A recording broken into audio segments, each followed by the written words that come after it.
What's up, guys?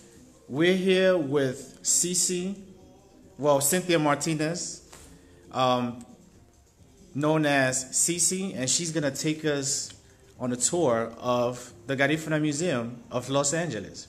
So, Cece, you could go ahead and start. I want to say, welcome to Gamola, the Garifuna Museum of Los Angeles. I'm so glad to have you all here.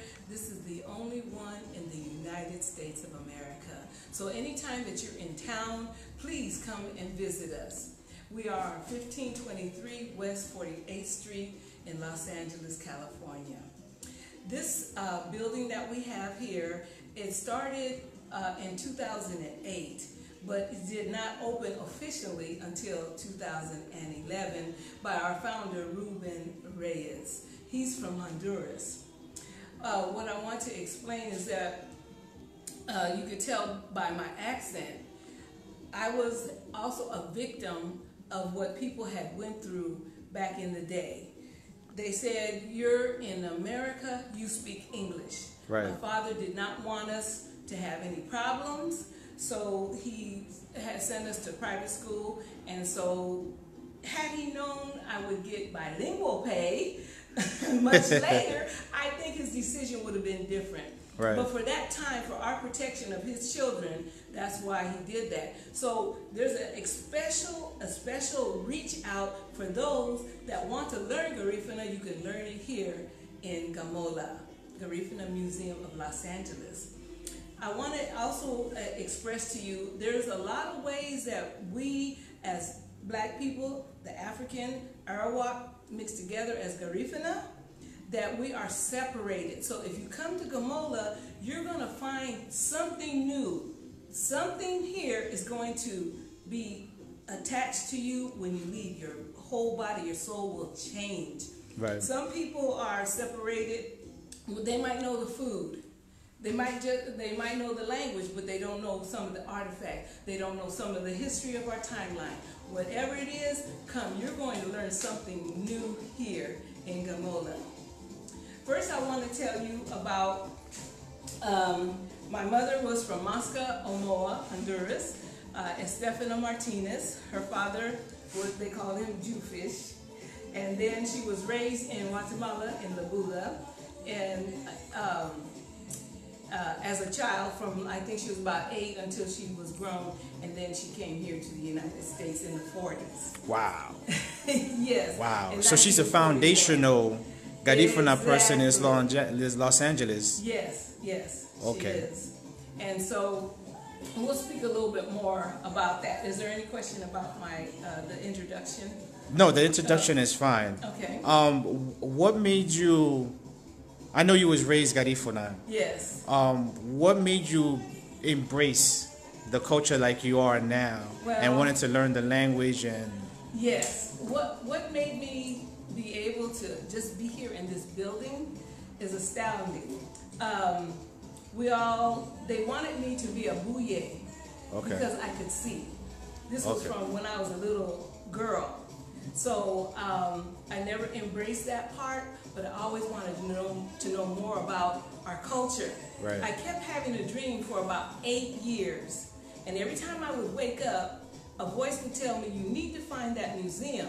And I'm wondering, what museum? I had no desire at all. Okay, so after all this time, I called my cousin, Dina Erundina Martinez, and I asked her, do you know anything about a museum? Because there was other museums, but they closed. She said, yeah, Ruben Reyes has one, and she gave me the number. He brought me here, and I could not believe that this building was here. It was not operational at that time, and I fell in love with the place, and I told him, I don't want to get paid. All I want is to let our people know, and anyone that wants to come here, about the Garifuna people, that we were never enslaved. My mother told me the verbal history, and now we have written history here. That's how I got involved. Okay. Wow, that's a beautiful story. So can you take us to the different rooms and show us the different artifacts and what are their meaning? Yes, let's get started. Okay. This is our display room. Okay. Okay, the display room, we are, as Garifuna, we were announced in UNICEF, that's United Nations, in 2001 as a nation. Our culture, our language, our food, everything that is involved with being Garinagu, and we will never be annihilated again. We are listed as a people. We have our own flag. Yes. Okay, this is National Geographic. We are also listed in there in 2001, and if you Google it, you were able to see this is the chapter in the National Geographic magazine. Okay. Drums of Our Father. This was donated by the Francisco family in Dangriga, Belize, and they handmade this themselves. We have a young man here named Michael Sabal. He's new to us. He's construction. He made this table. Okay. And so they have the Sabal farms in Dangriga, Okay. which I was able to visit there, and they also have the Sabal Key. The Sabal Keys. But it's run coexistent with the Canadian country. Okay. So they have that there, so they're doing very well. So he's changing. The next time you see this place, it's going to be a big change because he does do construction. This house was built in 1911. This house that we're in right now. This house here that we're in has 3 bedrooms, 4 bedrooms, and it also has an upstairs bedroom. So all this is going to be converted into a bigger, better Garifuna museum very soon. Okay, we have some of the things for sale, and this is a cup here with Thomas Vincent Ramos on it. We have Gifiti. Okay. Which is also, in Belize they call it bitters. One thing I wanted to say. In the Caribbean as well. They call it bitters in the Caribbean. So. Oh, okay. And so, what I wanted to say, we were interchanged with different countries. So, one might say Gifiti, one might say bitters, right. One might say Satuye with an S, one might say it with a CH. So if I pronounce something a little different, it depends on what country that I got the meaning and the pronunciation from. Okay. Okay, so we have we'll start with the timeline. This timeline is a summary of our history starting in Urume. Okay, and it goes all the way to 1797 when we transitioned over to Roatan. And the transition actually was an exile. Right. We were not deported, because if you're deported, that means you're not of that country. We're indigenous to St. Vincent. Right. Okay, this is a picture of the island of St. Vincent. I believe it's 18 miles by 9 miles. So it's not that big. It is, to get an idea of where we are with it, St. Vincent is here. We're here, over here in the United States, because here's Florida, we're on the west coast, so we'd be way over here. This is Central America, where we have Belize, Guatemala, Honduras, and Nicaragua, El Salvador. Right. Okay, so what happened, the English, well, it started with the Spanish, actually. Okay, we have the population from the year 160. Then we move along because we have the Arawak Indian here. We'll be telling a little bit more about the African side of it as time goes on. We're elevating all the time. Right. Okay, so we have the Ruguma right here. We got it from the Arawak Indian. We'll show you one that we have in the artifacts room. As you see, the lady is sitting on the stick. They put the cassava root after they use the egging, which is the grater. They put it on top of there. They sit on it. The weight of it brings out the cyanide that was in the cassava root. We'll tell you a little bit more about that. This parrot is called the gildingi. It is only known to be in the island of St. Vincent. We have a bigger picture here. the Gildini, and I'm sorry, but that one's a little further down there. Okay. I don't know if you can see it in the back. Yeah, that's the national bird of St. Vincent. Amen. Okay. I should have said it like that. Okay. Okay. What happened is the Carib invasion. So we had the Carib and the Arawak.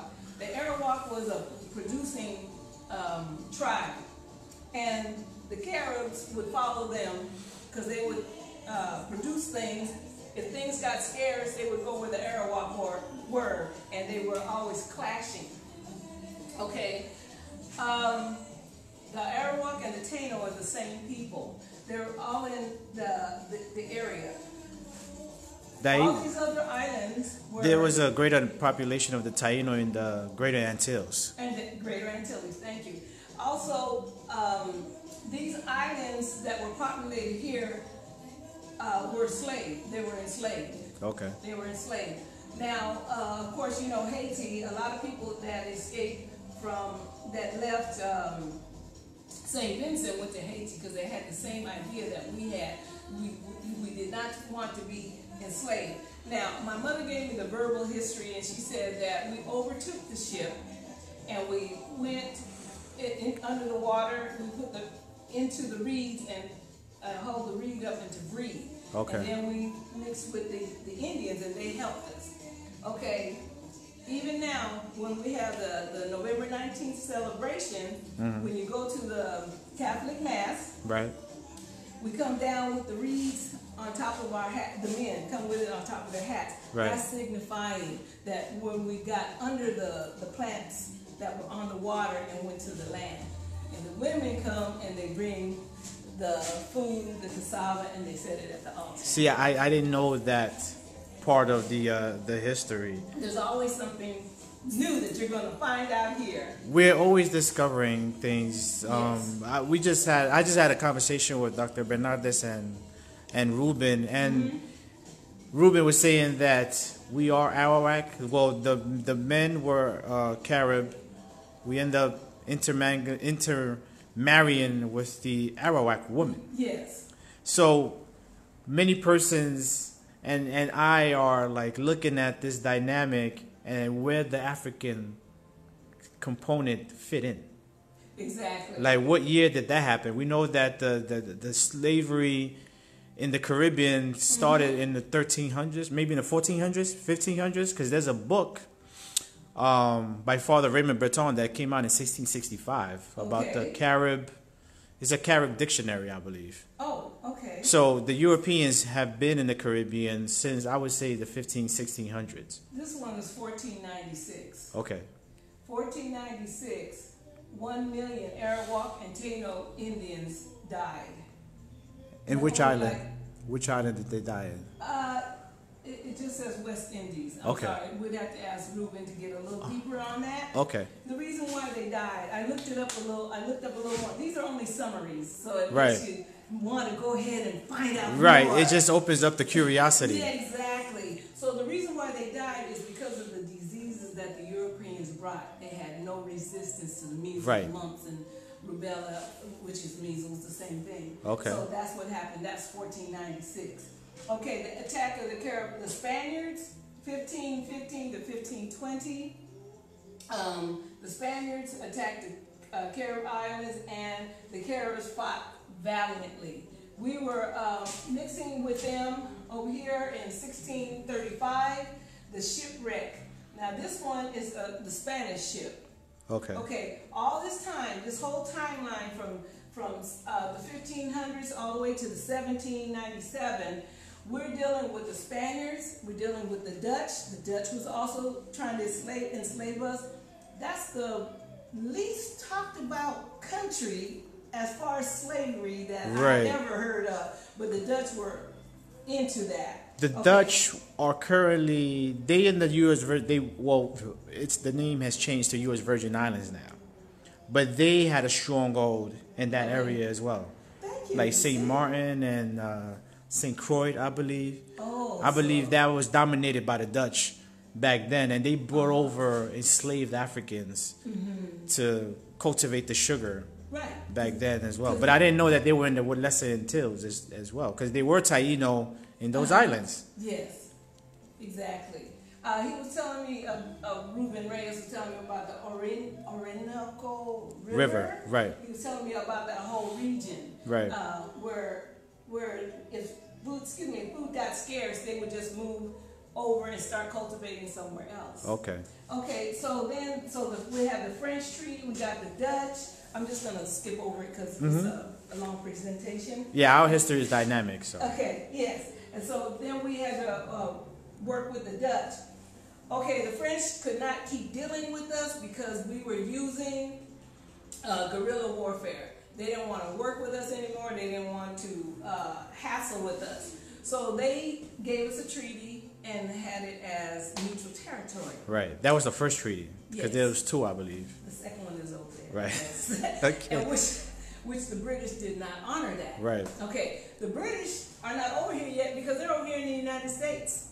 They're with the Boston Tea Party. Right. Okay, they didn't have time to go over here and really try to annihilate us. Don't think that they weren't. Mm-hmm. Okay, so what happened, so we dealt with, like I said, the French, the Dutch, the Spanish, and so we have the Garifuna language that makes us indigenous to St. Vincent because because that's where we first became with the Arawak Indian and the African. Okay? So our language is also mixed with all of these languages. Right. Okay? So I thought it was mostly African. I felt good about that. Yeah, but Ruben, after a conversation with Ruben today, he said that a lot of words are Carib. Yes. They supersede the Arawak words. There's more Carib words than, or Kalina, because Carib means Kalina. Mm-hmm. Carib in the Spanish language is savage, carnival. That's a mischaracterization. Mm-hmm. But we're actually Kalina. Mm-hmm. The Garinagu are in Dominica. Okay. And that's us as well. You mean like Dominican Republic? No, Dominica is an island north of St. Vincent. Oh, okay. Okay. So, there was something I was trying to point out about about the language, but it'll come back to me in a minute.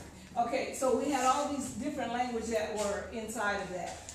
Inside of the Garifuna language. Right. So as us being indigenous, I talked to Ruben, and he said we have to make sure that we're not calling ourselves African or Arawak. We need to call ourselves Garifuna because as far as that map over there, all these villages, if you don't claim your heritage, they'll find a way to say, well, you're African, so they don't have to give this to us because we're not indigenous to that area. Right. So I thought that was very, very important. We have to make sure we keep a stronghold on what we have. So anyway, after the Boston Tea Party and everything, so the Garifuna battled the military reinforcements. Okay, they killed, I think it's Lee, excuse me, Major Lee killed the older Chief Satuye, and his son took over. Right. They made a treaty. I'll tell you a little bit more about it in the other room. Okay. So before they were about to be annihilated, because now the British are here, and they're trying to take us, they took a stronghold in Kingstown. So I'll tell you a little bit more about that. One of the warriors was sitting there talking to his wife, and he says, we're in pretty bad shape. I'm paraphrasing. And the wife said, well, why don't you wear my dress? They're not bothering the women. He goes, no way.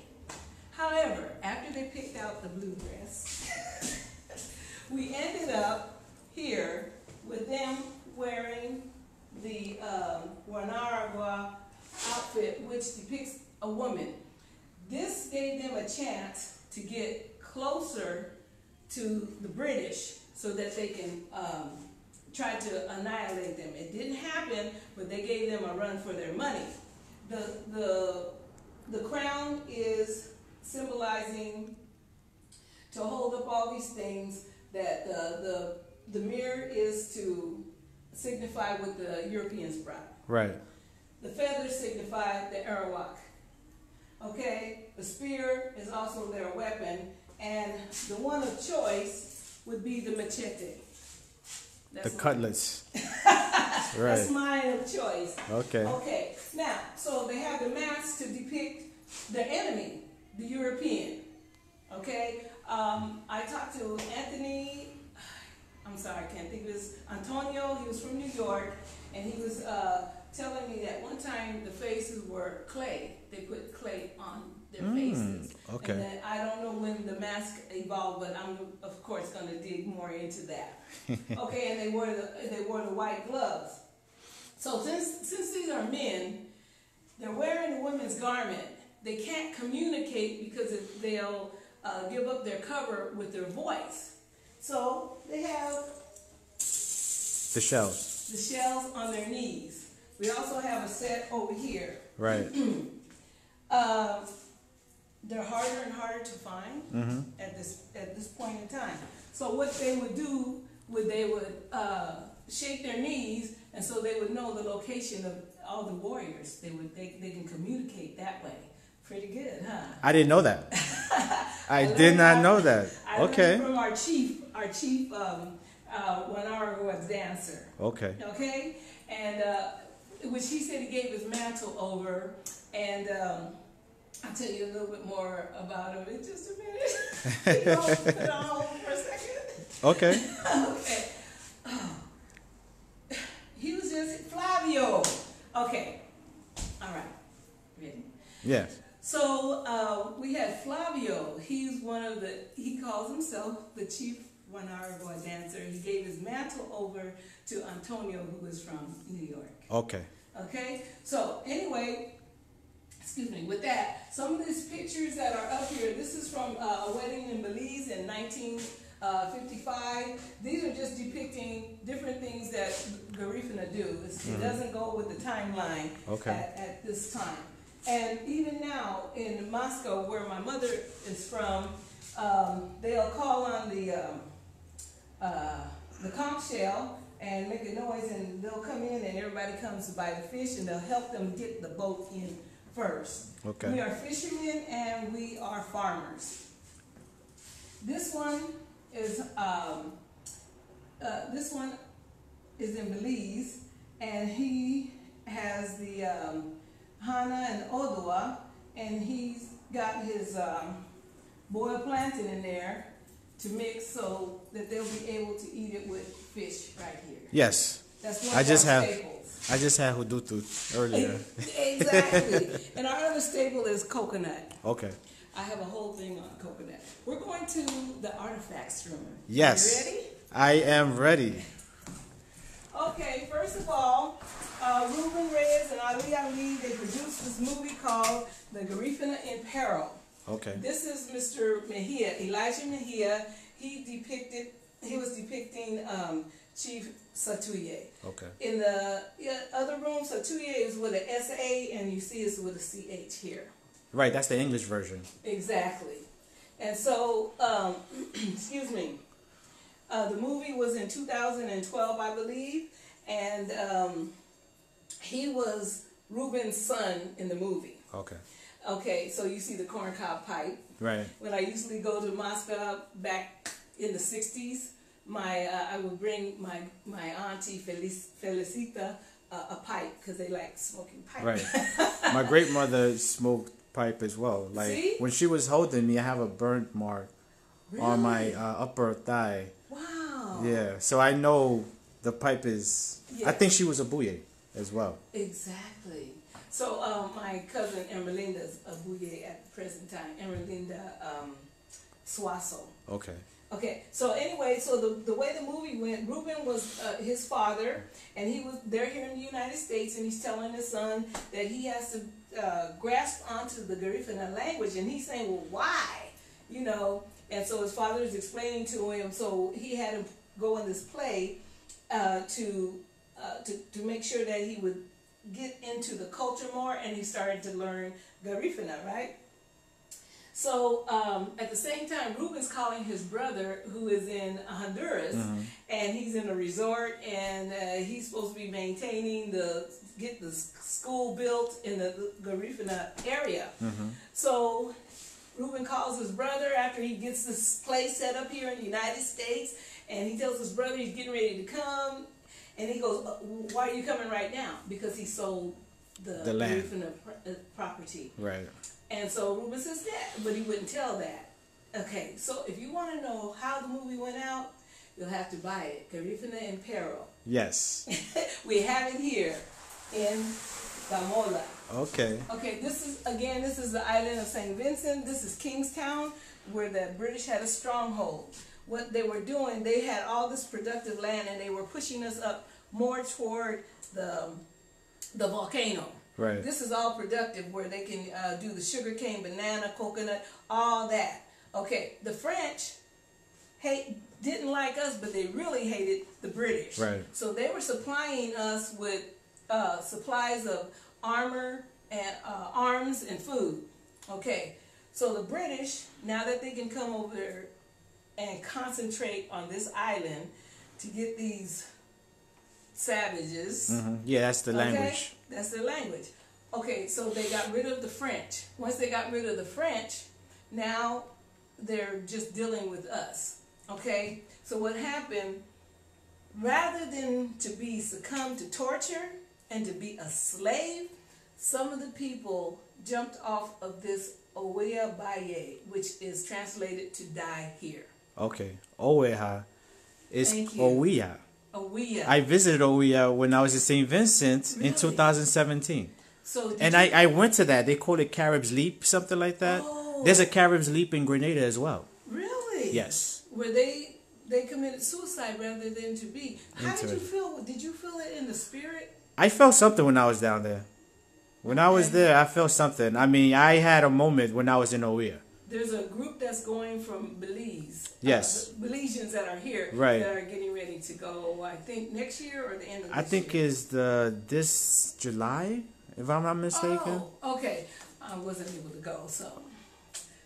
You go next year. We need to do a chugu or the good ceremony in Baliso. Yes. That's what we need to do as a community, because a lot of our people, ancestors. A lot of our people die there, and I'm beginning to find out that a lot of people, Garifuna people, died in Bekwe. There's an island called Bekwe. That's where most of us were. They tried to starve us out there in Bekwe. Right. We ended up with 2,200 people. Right. Okay, and then they ended up leaving from Bekwe with 11 ships. They put us on the ship, took us to Jamaica to make a stop, just to repair the ship and to get a few more supplies, and then from there they took us to Roatan and left us there. From Roatan, that's where the diaspora begins. So we ended up in Honduras, Nicaragua, Guatemala, and Belize, and now the United States. Yes, there's a part of Honduras. It's between Santa Fe and Cristales where we settled. Amen. So I could give more detail on that later. Yes. Okay. Also, we had Santos, Mr. Santos Garcia. Centeno here. Okay. He came. He's an author. I think he has quite a few books. He's a historian. I mean, he started off Rane. I mean, he's made. I have an interview with him on YouTube, and we had a conversation about an hour and a half about our history and where we should be going as a community. That's from December, and it's on YouTube. If you Google Santos Centeno and Maburiga Garinagu, that conversation is up there. It was very enlightening for me to have a conversation with him. He came here, and he asked to have a meeting here so that he could tell more people about our history. Right. What he said was the reason why we have very black skin, but most of us have Hispanic last names. Because I'm thinking we didn't mix with all of them to get the Spanish name, okay? However, he said when the Catholic wanted to convert us, they weren't dealing with the Garifuna names. That's how we got the Spanish names. Right. That makes a lot of sense to me. But there's still a community. Well, this I would say 5 Garifuna surnames that's still in rotation now. Yeah, Sambula is one of them. Guiti is another one. Okay. I believe Aranda Oh, and yes. Arana. Arana Arana. sounds Spanish to me, though. And we have Harry. Serious. Harry is in Yurumen and is in Honduras too. And that's from the African side? That's Garifuna. Okay. That's Garifuna because Very the people interesting. that have Harry last name, we could trace that to Sandy Bay in Yurumen. Wow. Okay, see, I'm learning so much more. We learn from each other. Yes, come on in. This is our artifacts room. Okay. Right now, I don't know the count of our census for the Garifuna people. Right. It hasn't been taken officially yet. So Right. people are just giving a guesstimate on to how many Garifuna people are in the world. We still have 72 villages. Right. And we have representation. I could show you in the other room of the bigger map. I didn't get a chance to do that yet. Okay. When we come out of here, we can go there. Okay. So what we try to do here at Gamola, we have everything trilingual. Ruben is the linguist. He made the dictionary. He puts everything in 3 languages. So we try to have it Garifuna, English, and Spanish. Okay. So when you come, you can have a self-tour. If you come when one of the tour guides are not here, Blazers will come and open up, and they'll allow you to come and look at the different artifacts, and you won't be lost because you'll be able to read any description in here. Right. Okay, so we have the flag. You know, Thomas Vincent Ramos made the flag. It originally had orange in it, but so Interesting. now, yes, I have more information on that in our library. Okay. Okay, but I don't know what happened to the Confederation or the people that he was dealing with, why it was changed to the different color of yellow, white, and black. And on here it tells you the yellow stands for the Arawak, the Garifuna mother, Haruti, the Blanco, the smooth transition between, and also peace, and the black is for the color of our skin. Right. There's different flags being presented now, and I'm hopeful that everything will come together if they go back to UNESCO and put it in to the system, get all the leaders together so we'd be under one flag, the one colors. I gotta add, Thomas Vincent Ramos is actually from an area. Well, his family, his roots are in the Garifuna community of Rio Tinto in Honduras. Yes, in Honduras. Thank you. And his family, there's a lot of Ramos in Harlem, in New York. In Harlem? Yes. Oh, okay. It's the same family. Wow. The Ramos from Dangriga and the Ramos from Rio Tinto is the same family. And there's Ramos in Orinoco in Nicaragua, Yes. where the Garifuna people are at, And, close to Bluefields. Satuye, I know Aurelia Satuye. She's in Guatemala in Puerto Barrios. So she's directly related to Yes, she's a Satuye. descendant. There's a Satuye, I believe they're from Kusuna. I went to school with the younger one. Like his father's last name is Satuye. Oh. My friend's last name is Omar Satuye. Wow. So that name never changed. Right. So we're only like 5 or 6 descendants down. Right. It hadn't been that long ago. So we have the Hana and Ottawa, the mortar and the pestle. This is just a small one. I was mentioning Michael Sabal. That's a real one. Yes. So he made these 2. They are for sale. I don't know the price of them yet. Okay. But like I said, he's putting a whole lot more things into the museum. Something that I noticed, there's a lot of African ethnic groups that use the same instrument. Absolutely. But they don't mash plantains. It's like yams and different types of nuts. Yes, and they don't mash it like my mother mashed it. They just kind of like Right. hit it, and it's still cool. Right. you know, as things go, they change, they evolve. It's just like the uniform for the 1 hour or more dancer. Right. Okay, if you go to Belize, they have the cross, which I believe is from the British, because we're, like we say, it depicts our enemy. Right. That's what I should say. Right. So I don't know a lot about that yet, but like I said, things evolve. Before, you would never see a woman dance the 1 hour or dance with the beads. Right. Now the girls do it. Right. Yes. So things are changing, evolving. Okay. So anyway, we have our drums are very, very, very significant in our culture. We have the primera, and then we have one depicts. Can you put it on hold for 1 second? Sure. I don't know why I'm getting nervous. Hold on a second. All of a sudden, I'm really good. I'm good. Okay. You're good. You're doing fine, Cece. Because one's El Segunda, one's Primera. and one is the future. Let me see. Well, it traditionally Past, is three. Yes. One is the lead. The other one is the bass. And then the other one it's just between the lead and the bass.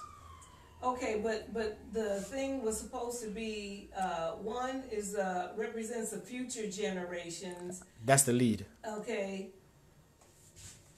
The smaller one. The smaller one is the lead. Oh, okay.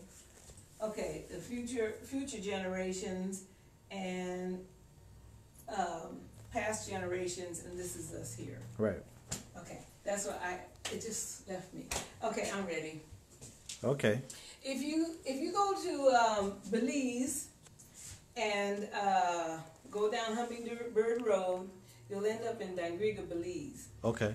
Even though Dangriga was the last settlement, they are the Garifuna capital right now. They're holding our culture together. I have a question. Yes. What was the first settlement in Belize? The first settlement, am I on camera? Okay, you have it on pause? Hold on. Thank you. We don't have to research it, but I'm assuming it was Barranco because that's the one closest to Guatemala. Everything that Roy Cayetano, believe it or not, he's my family. Oh, good. We're all family. Of course, we're a small community. Yes. Okay. Roy Cayetano, all his people are from Barranco. Okay, the Cayetanos, because they have Cayetanos in Honduras. They're in San Antonio and some in Santa Fe, I believe, as well. You know what? Ellis sounded like a British name, but Ellis started in Honduras. Interesting. There is a Ellis. There's a soccer player. He plays for the Houston Dynamo.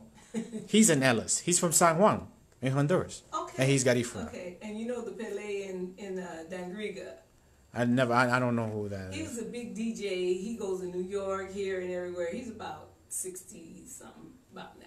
Huh. It's Pele, it's me, you know. Okay, all right, so I'm back. Okay.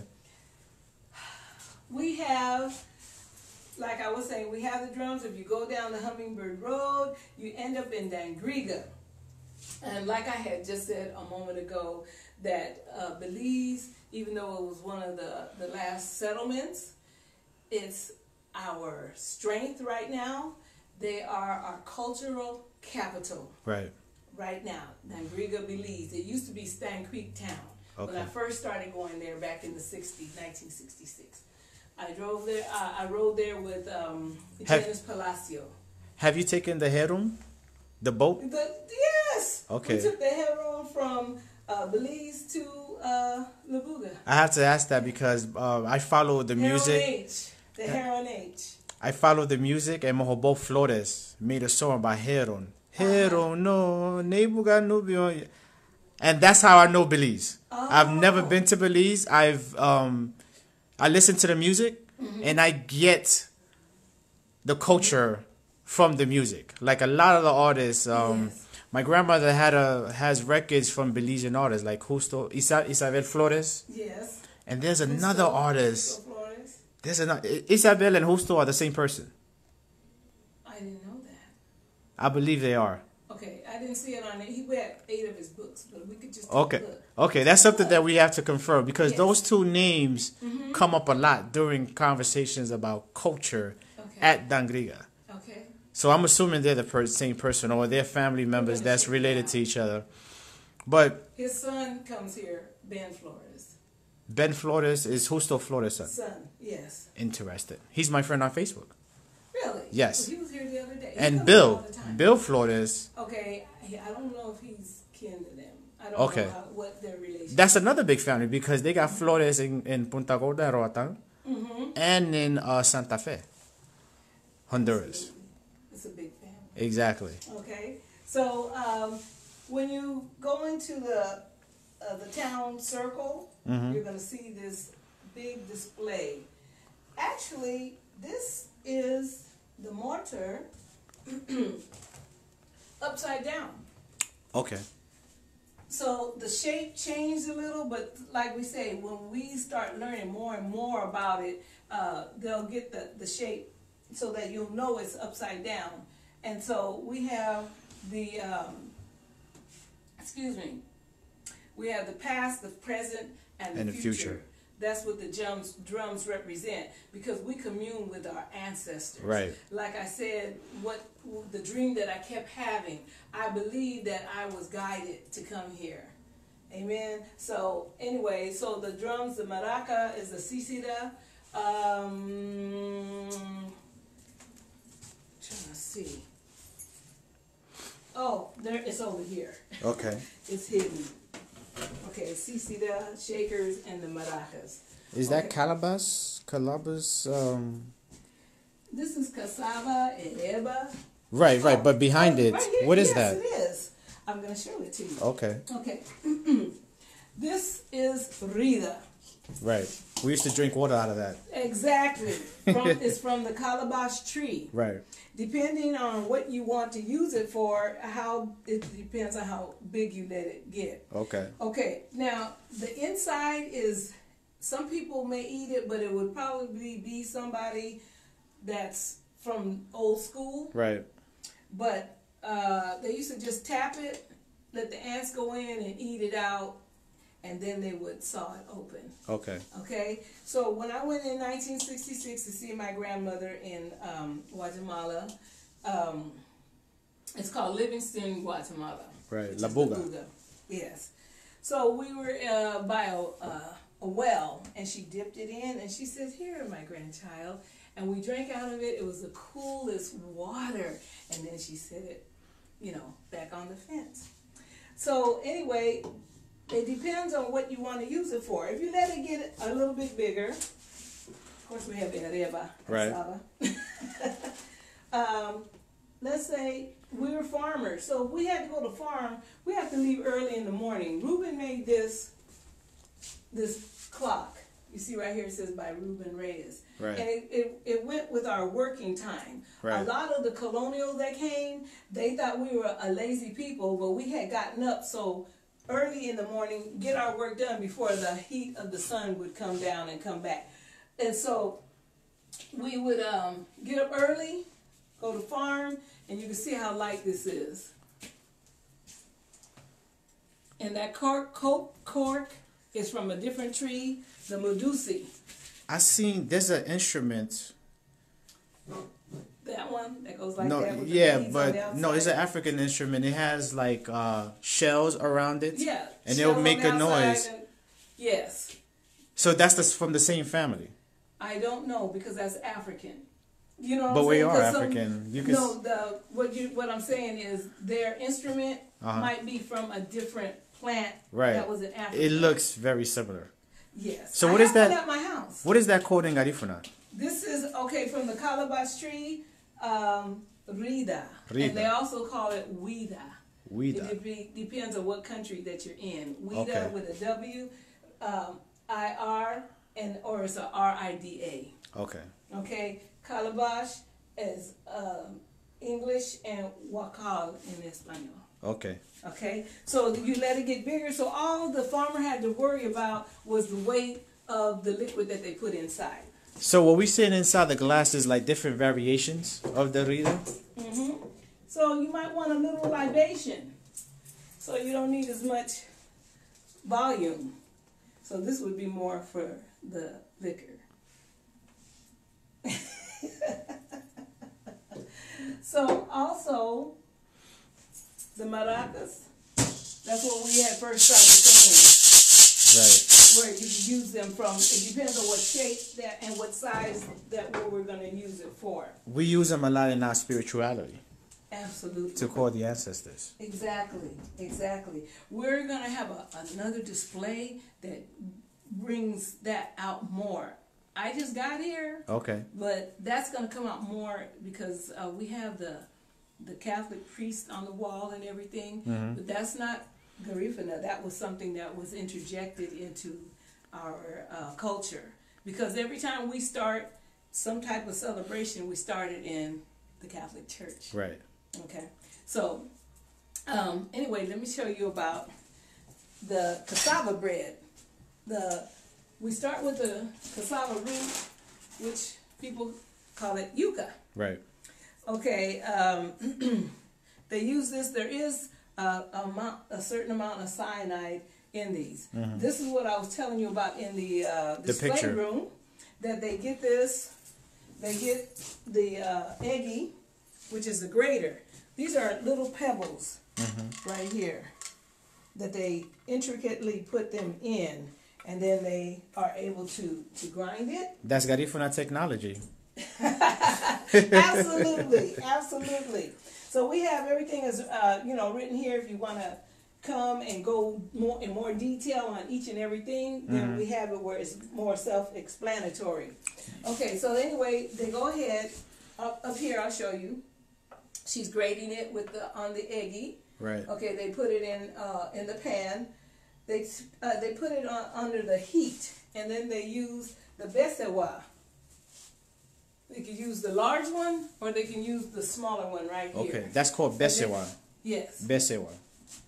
So isn't that called abuidaguni as well? Can you use that to sweep? Because I saw my grandma when we used to live in the thatched roof house in Iran, she used something like that to sweep the floor. Yes. It looked just like that. My grandmother used something from the palm tree. Okay. Yeah, so I guess this depends on where you're at. Right. So I can imagine, like you said, if your mother or grandmother used this, I'm sure it was. Interesting. Okay? And so they have granules on top of the cassava, so they could sweep it off. And if there's some mosquitoes, then you can sweep those away too. Yes. Okay, so then right here we have the ruguma, where we had the lady sitting on it to give a press so that the cyanide would come out. This ruguma right here is about... That's like the official size of one. Yes, when you're doing it for the whole village. It takes it's a 2-day process or more. Right. Back in the day, it was a little bit longer. And so they would put it inside. Here's the hole where they would put the stick for the person to sit on. To squeeze the juice out. To squeeze out the cyanide. And then they would take the bulk of it. And then they would finish the process to make cassava. I have to add this. I was at the Smithsonian back in 2012, I believe. Maybe 2014. And there was a documentary about the Taino nation in Cuba. Yes. And I was watching the way they make cassava is exactly the way that we make it. It should be. And this is in Cuba. Because that's where we got it from. So you're saying that the Taino are the Arawak. Exactly. Okay. Very good.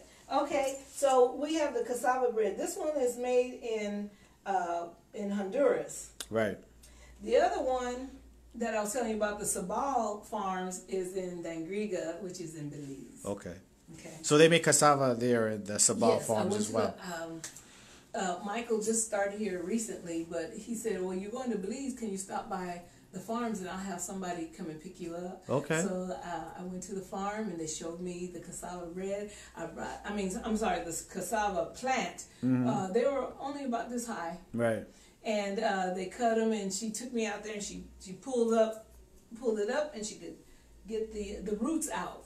Okay. And she let me see it. So I brought some cassava, the stems here. Oh. And so they're in the back Okay. of this museum. Okay. And so Michael, since that's what his family does, he's nursing them back there. Okay. Okay, so maybe one day soon we'll be able to go back there and see. I saw one starting to sprout the other day. I don't have the key for it. I just noticed the African? little, yes. It does, what is the relation to Garifuna? Because the more research I do, the more African that I see, because I visit other African communities in New York City.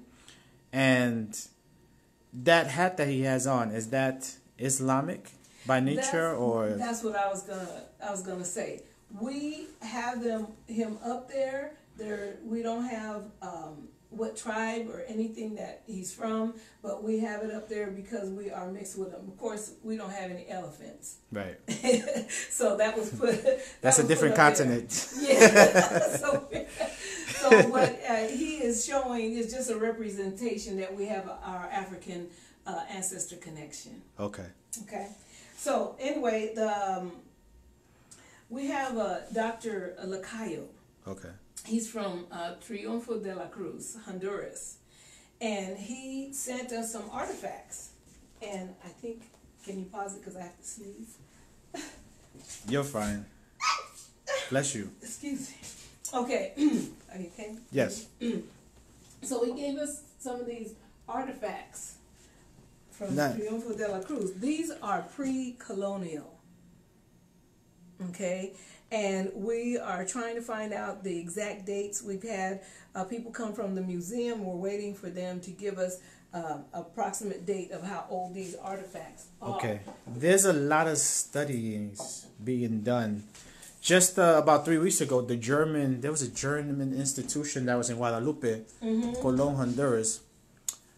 They're doing pre-Columbian studies, pre-colonial studies there as well. I would like to connect with them for real. I mean, as time goes on, like I said, we're going to get more information because a lot of people come here that are connected to other entities that can give us more information on some of our artifacts. Right, right. Okay, and so after we finish with the cassava preparation, we end up with cassava bread. Right. And they call it ereba cassava. Ereba cassava. That's a song. Andy Palacio made a song. Yes, Oh, wow. I was singing it when I was in Belize. Okay. And they were hanging on the side of the truck in the parade. You Right. know, yes. So for Mr. Dr. Castillo, Lacayo, he also sent this. This is my favorite. This is the old man. This is from Taino Indian. This is Taino.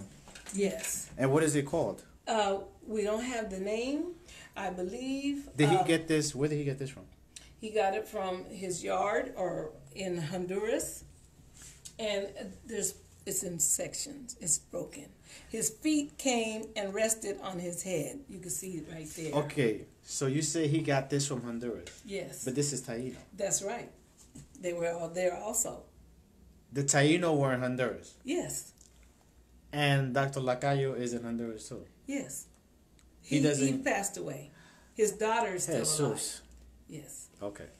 We have his book in there. I haven't read it. I need to see that book. Yes, you Okay, can I close don't it. know if the book has anything to do with the artifacts. He Okay. just sent them. But the fact that you said that they were Taino in Honduras is just... Yes. Blowing your mind? Yes. Okay. Yeah, and it's making me think about other things because there's a group, and shout outs to the brothers from the Taino community that follow me on Maburiga Garinagu. Remember the Facebook Live series that I have? A lot of them, they look towards us. We're trying to help them regain their language again. Okay. Ruben Reyes is part of that. Okay. Is that what the book that they're putting together now? They are trying to put together a books. They're trying to piece together their language. Yeah, exactly. Because they know that Taino and Garifuna are relatively similar. Yeah. So that's very interesting that If you look up Garifuna, Kaliu, I'm sorry, Funa. Right. You're going to see Spanish or Indian looking people. Right. We are still. Those are the ones they're related to the Garinagu Yes. in Dominica. Oh, okay. Remember That's when the I part was you were using telling me about. right the Kalina? That word Kalina means cassava eating people. Okay, I like so that. the Garinagu Mm-hmm. are the people of cassava eating people. Yeah, so and they're in Dominica. We are part of their ancestry. Yes. Yes. Also, what I wanted to show you was our, Wadabagi.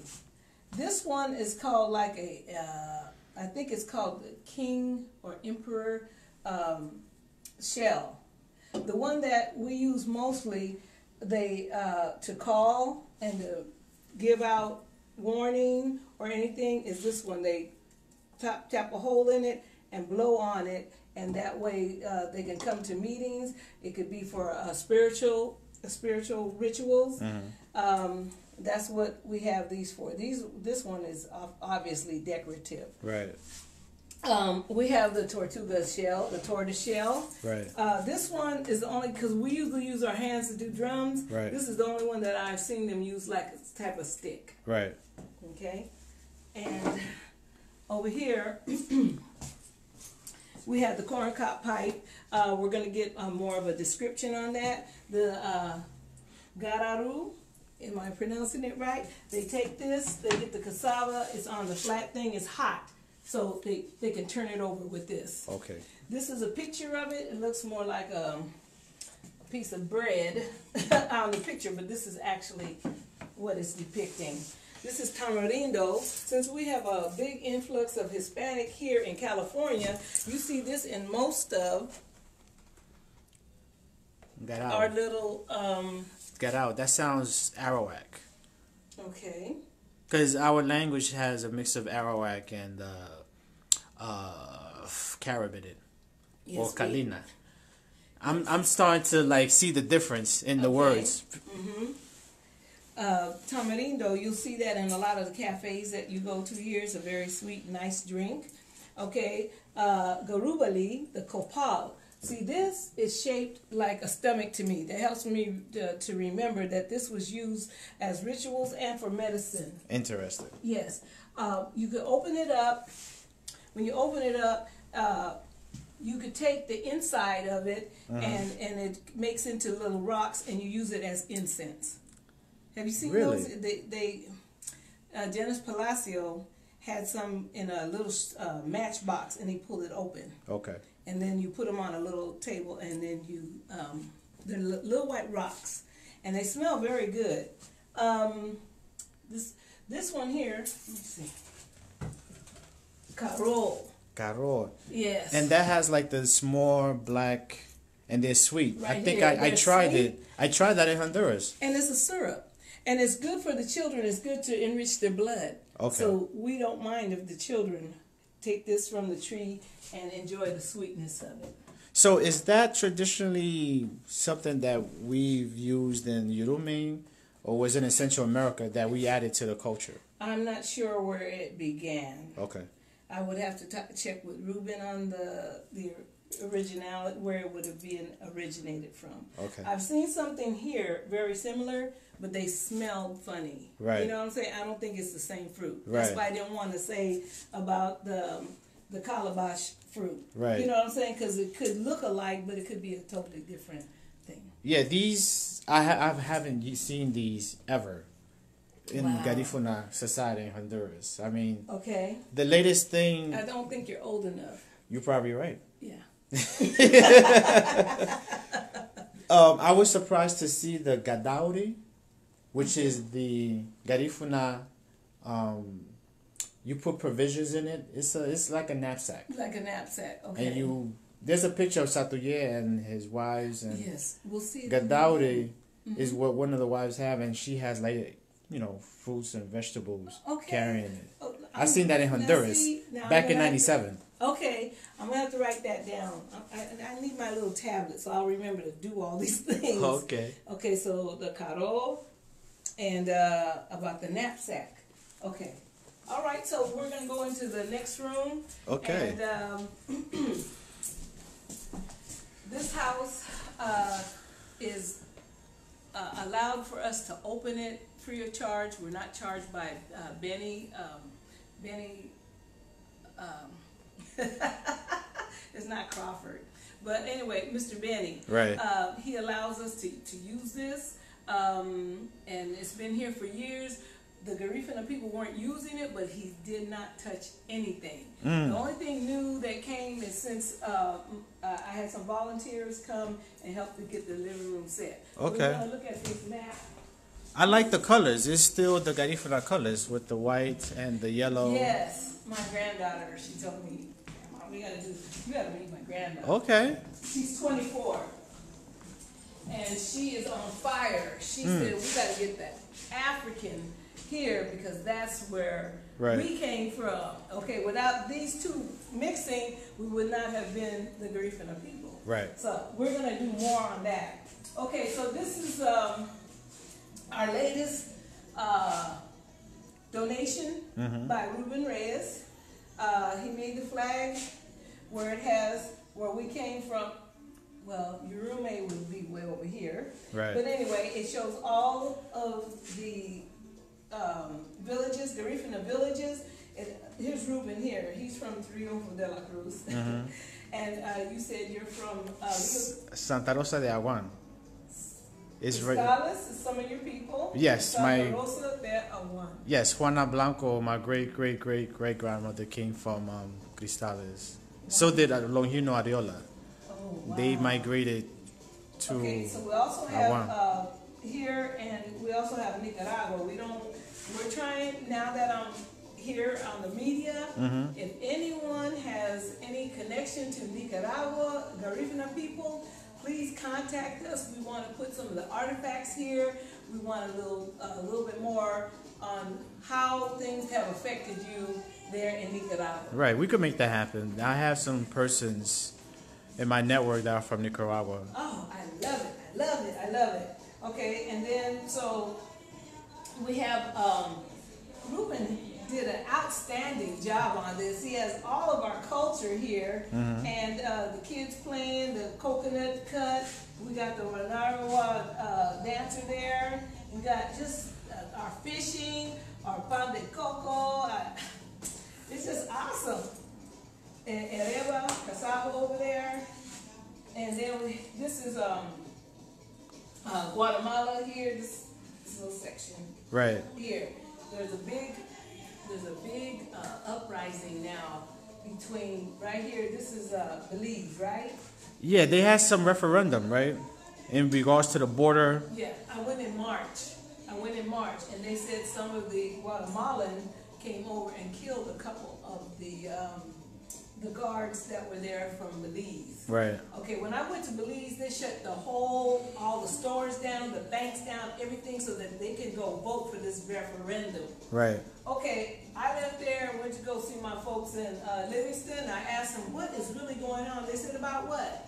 They act like business as usual. They weren't even affected. But Belize had everything shut down. I couldn't leave. Well, they stand because the way that it's moving now, Belize is going to be territory of Guatemala. And as you know, Guatemala was created for enslaved Africans to cultivate or to produce the timber industry in Belize. I know there's like a lot of mahogany there. And a lot of my folks from Aguan, they went. I had one of my ancestors traveled to Belize to get mahogany and resell it in Honduras and in Nicaragua. Wow. Okay, well, so the slavery was here. Yes. But when the Garifuna came, we weren't slaves. Right. So they had the Creole and then they had us. Right. Which there's some tension between those two ethnic groups in Belize now. It's the same in Honduras as well. Yes. So we have to be mindful of that we stood strong even though we were still amongst that. Right. They respected us enough not to force it because they couldn't. Right. Okay. So anyway, this map is just so well done. Here's Maburiga, here's Hopkins. Right. Have you ever heard of the San Juan Massacre? No. It's when in the 1930s, I believe it was 1939, there was a brother from San Juan that wrote a very eloquent history, timeline, and persons involved. Yes, in the massacre. There were 13 Garifuna men, 13 or 14. This would be it, Durugu Bebe. Okay, that's it. Yes, Durugu Bebe. That's the Garifuna name for San Juan. Okay. And the president ordered these men to be executed because they were involved in politics. So they dug their own graves in front of the church. And the police, the state police of Honduras, shot them in the head. Now, during this time, the mothers of Garifuna children sent their children to Belize, and that's how Hopkins was established. I met the Nunez family in Chicago, and they still remember that history. They know that their folks, their grandfathers, are from San Juan. Oh, wow. Well, I have a little piece of land in Guatemala. Okay. It's been in my family for 200 years. Wow. Next to me, one is Sanchez. The next over is Nunez. Okay. Sanchez, Marco Sanchez Diaz is the person that founded La Buga. Really? Yes. Wow. Oh, look, I'm getting chills. I'm steeped in history. So you know I got to dig more into that when I get back. Right. Okay, so my grandmother gave me the land, and she gave me this old document. The title. It's made out of material. It's made out of, it looks like a thick kind of paper, but it looks like a cloth almost. Wow. And so... Do you have it with you? Can we see that? Is it here? No, it's my mother made me give it to my cousin. Okay. It's 50 acres way up in the mountains. I see. My mother didn't want me to go up there. Okay. So I have a small 1 acre over here. And Okay. It's called Loba, which is Loba. the other side. I see. Rio Salado. Okay. Is where the land is. Salt water. Okay, so that would be the map that was so eloquently done. Okay, so now we're going to the library. Okay. I love the shirts. Yes, this is a traditional. And this is made by this is Ruben Reyes, so he might have got it from Honduras. Okay. Okay. Also, this one is traditional uniform here. As you see, it has the pleats. These pleats are ridges here. I talked to Roy Cayetano, who was in Dangriga. He told me that it should always be even numbers because we go with nature as Garifuna people. Right. And so we have 2 arms, 2 eyes, 2 legs, and so everything should be with nature as a even number. That's interesting. There was a sister she's from San Juan, and she was telling me that these uniforms were created from the peasants of Honduras. Okay. And I'm wondering how we got with the checkers and plaid, because that's like Scottish, Irish. Yeah, that influence. All they left us. Right, that influence. We still have that European influence. Yes. I know that we have it in the music because we have a genre called Gunche, in which we paying homage to the French. Wow. So you speak Garifuna? I'm learning. Not like Ruben. So someone's translating. Not like Ruben and and Jorge. I do listen to them and I ask questions.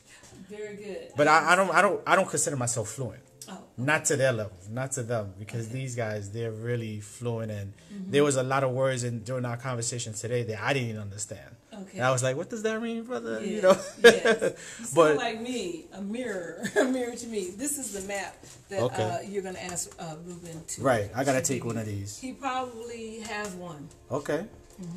If we have time before Ruben gets back, if you remind me, I could dig in there and see if we have. It's a small, very small. If you want that. Okay. Okay. So we have Francois Estrada. Yes. He does film and all this. He was very, very.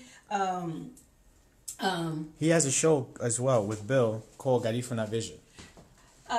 Gary Vision. Yes, Gary Vision. Gary Vision. They're on every Thursday at 5:30. Yes. And it's It's a little after 4. Yes. Okay. So yes, he does the filming, and he put the cameras in here and the lighting. Okay. He did all this years ago. I got a chance to meet him. Right. And then he moved to Las Vegas. Okay.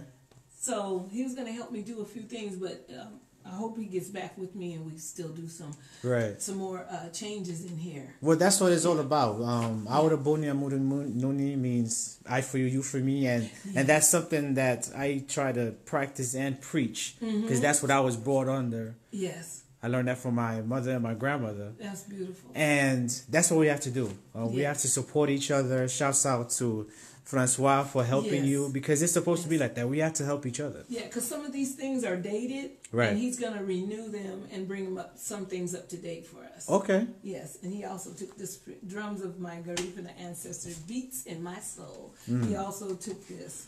This is our library. And let's see, I think we might have to, for your camera purposes. Okay, does that help?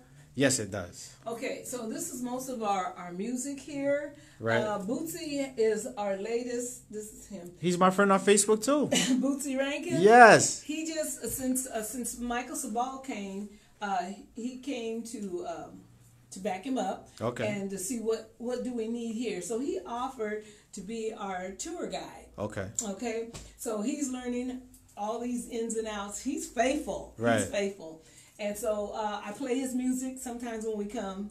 I'll just have different things playing. Like when you get through with this video, we will probably put it right here. Okay. And when people come into the library, we'll be able to, if you come through, you can hear it. Okay. You can see portions wherever people have donated it from, we're showing that.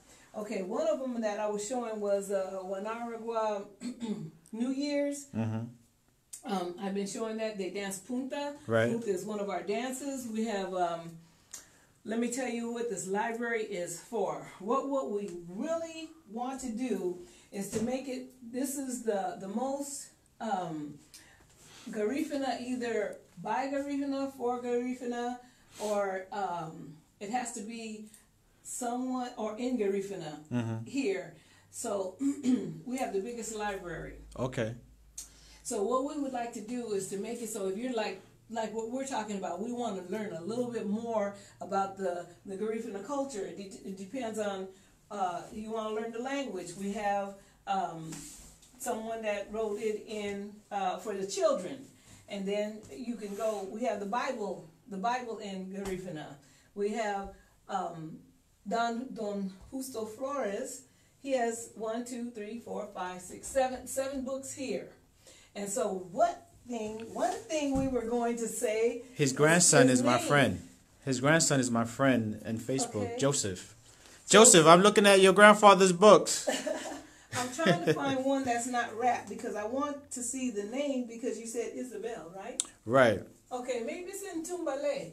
Okay, when Uso Flores was here, he would come to my house and... Now, he's a native. He used to live in Los Angeles, I believe. Yes, he was here. Okay.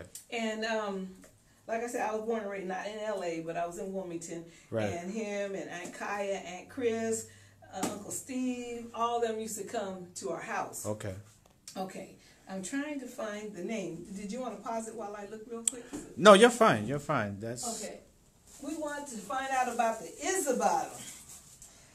This is great. I mean, this... Aunt Dominica, so he doesn't, okay, Life, Garifuna version, okay, mother, your grandmother, idiom, he just put Don Justo, Benguche Garifuna clan. Benguche is a traditional Garifuna name as well. They're big in Dangriga. They're in La Buga as well. And in Honduras. I have a friend from Honduras whose last name is Bengoche. Wow. I don't see the name. Like, you know, most people that especially come through Honduras, they put their whole name when they're, you know.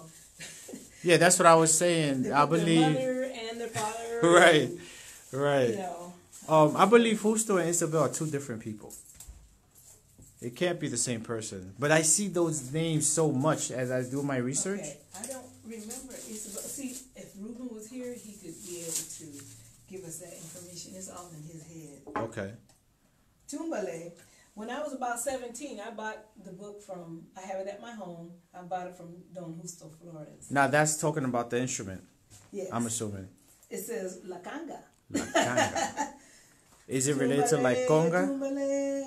Okay, it says the football practice, the canoe trip to romance. So it sounds like he's telling me I fell in love at the Garden of Eden. So it sounds Okay. it probably was the drum beat of his heart, according to this. Okay, just says Don Justo, and it doesn't even have Flores on here. Know thyself, and the truth will set you free. Okay, parents Zach P. Flores and Evarista Flores. My dearest wife Cecilia Flores. Doesn't say it. Interesting. He says he was an ex. It just says author Don Justo. There's no Isabel in here. That doesn't mean it's not. Wow. I'm just amazed at all these titles that we have. Different components of my cultures are in these books, I'm assuming, because the New York Public Library system has close to 800 titles about the Garifuna culture, people, and history. Wow. See, I'm just hearing. Yeah. This is also a children's story. So what we would like if you're doing a thesis or anything like that, you can come here and learn more about it. That's right. what our goal is. Okay. So I saw you had a dictionary in the display room. Yes, that was the one. That's the trilingual dictionary that Ruben gave me. Okay. This is when he first started. Mm-hmm. This is how he... That's probably the first edition. Yes. Actually, I can't remember what you call it when you make the first draft. Okay. There's a word for it. Okay. And you put this together. Now, Roy Cayetano and Roy Cayetano is in Dangriga. He put this one together. Okay. I need to get that one as well. Mm-hmm. And then, I don't know if you know about Miss Martha. Miss Martha Martinez. Never heard of her. She's from Belize, I'm assuming. Yes. She, back in the day, would help put together dances and things, which I'm going to explain in the other room. Well, I guess I can. I see Sidney Mejia here. Now, Sidney Mejia, he was a linguist and an artist, right? I'm not familiar. Because he came up with he created the song called "I'm With It." I'm with it. I know you heard it before. Oh, it was a big song, Mm-hmm. and we used to play it a lot in Honduras. Okay. We used to play it a lot in Honduras, and he came out with an LP with other songs as well. Wow. I seen one of the records at the Smithsonian. Isn't that something? Yeah, it's online, and Wow. I forget the title of the record, but Sydney was there. I talked to Reverend Jairus Valentine. He's in Dangriga. Okay. He allowed me to go to his house, and he gave me a copy of this book, The Grief and Understanding of Death. I need to get that book. This is what I'm really interested, because now we're talking about our culture, what we use the candles for, and what Right. the prayers and chugu, dugu. He explains a little bit of each one of them in here. It's in this book. Now, are these books for sale here? We do have some that are for sale. Okay. And if we have a extra copy, I believe we have an extra copy of this one. Okay. Because I'm studying, well, our cosmology is called Ogulendo. Okay. That's the way that we view the world and how we interpret a lot of different things. And Okay. it's really based on our spiritual system. Okay. which is manifested in the Degu ceremony. Wow. We've had the mass at my house. I've been involved with it. I didn't understand it. I asked the other ones, why do we put my dad's clothes and his shoes and his hat Right. and everything? Why do we put that in the ground? Why are we eating with them? You know, they said, well, this is like your communication with that ancestor. Right. Okay, so when I was in Dangriga, the girl's mother passed away, and the oldest daughter, they sat her in a chair, and they had to cut a portion of her hair out. And I asked them, what does that mean? They said it has to be cut out, but no one really explained to me. I asked somebody in Honduras, they said they don't do that. So I don't know where the ritual, or was it hidden before, you know, because a lot of things, as like I said, things evolve. When they were in Honduras, my cousin was raised that children did not dance punta. They did not dance punta. And if they caught them over there, then they would be reprimanded. But that's not the way it is now.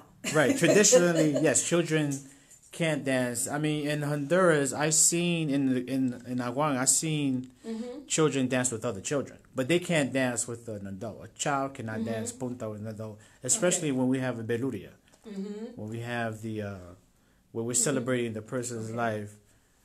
I mean, I guess it's different per region. When they were coming up, right? Now, so maybe it was if children. I have to ask her. I just brought her in from on the airplane. I have to ask her. Maybe it was because children were children. You know what I'm saying? That she was talking about. They weren't supposed to be over there. Right. And the way I was raised, children should be seen and not heard. Right. Okay. It's not like that now. Business. They're talking business. They weren't supposed to be over there. What was the other thing it was something in the other room I was supposed to remember. Garudia? I believe it's called Garudia. Caro. Garudia. Garudia. And that's the Garifuna knapsack. Oh, okay. Yeah, I gotta read on that. Okay. No, I was thinking of something, the caro, something about okay, we're talking about the rida. Right. And there's an instrument. You're saying the instrument. So I have one at my house. I'm going to bring it here and ask Ruben, is this the same? And there's an African shop not far from me that sells fruits and vegetables. Okay. I'll ask her what that plant is and see if it's the same. And this is why it's important that we look at these different mediums like African Ancestry, 23andMe. There's African Ancestry, I believe.com, in which they do DNA testing. Because we have a very high percentage of Congo and Cameroon DNA in us, as high as 30%. Okay. I have it also. It's not that high, but yeah. I have it well, also. See, the thing is, like, at what point in our history was the African injected? I believe it started in the 1300s. Okay. With Abu Bakr discovering the New World. The New World.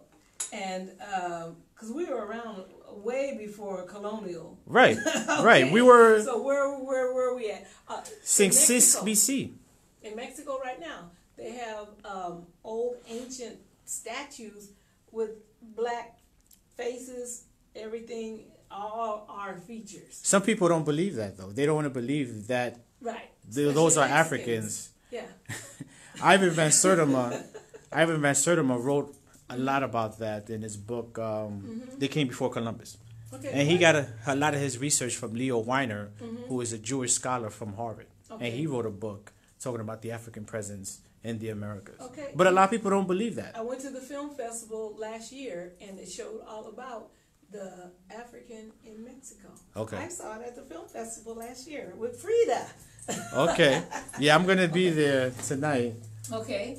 This picture was taken in 2008 by Ruben Reyes, and it was in Honduras, in Colon. It's depicting, we're going to put the little thing here that depicts that these boys there's no particular leader, but the Garifuna want to work together and get this thing sailing. Right. So we're showing that we're doing a communicable community endeavor here. Right. Okay? And this one person came and they said, you know what? A long time ago, this was okay, but now this is considered porn. When I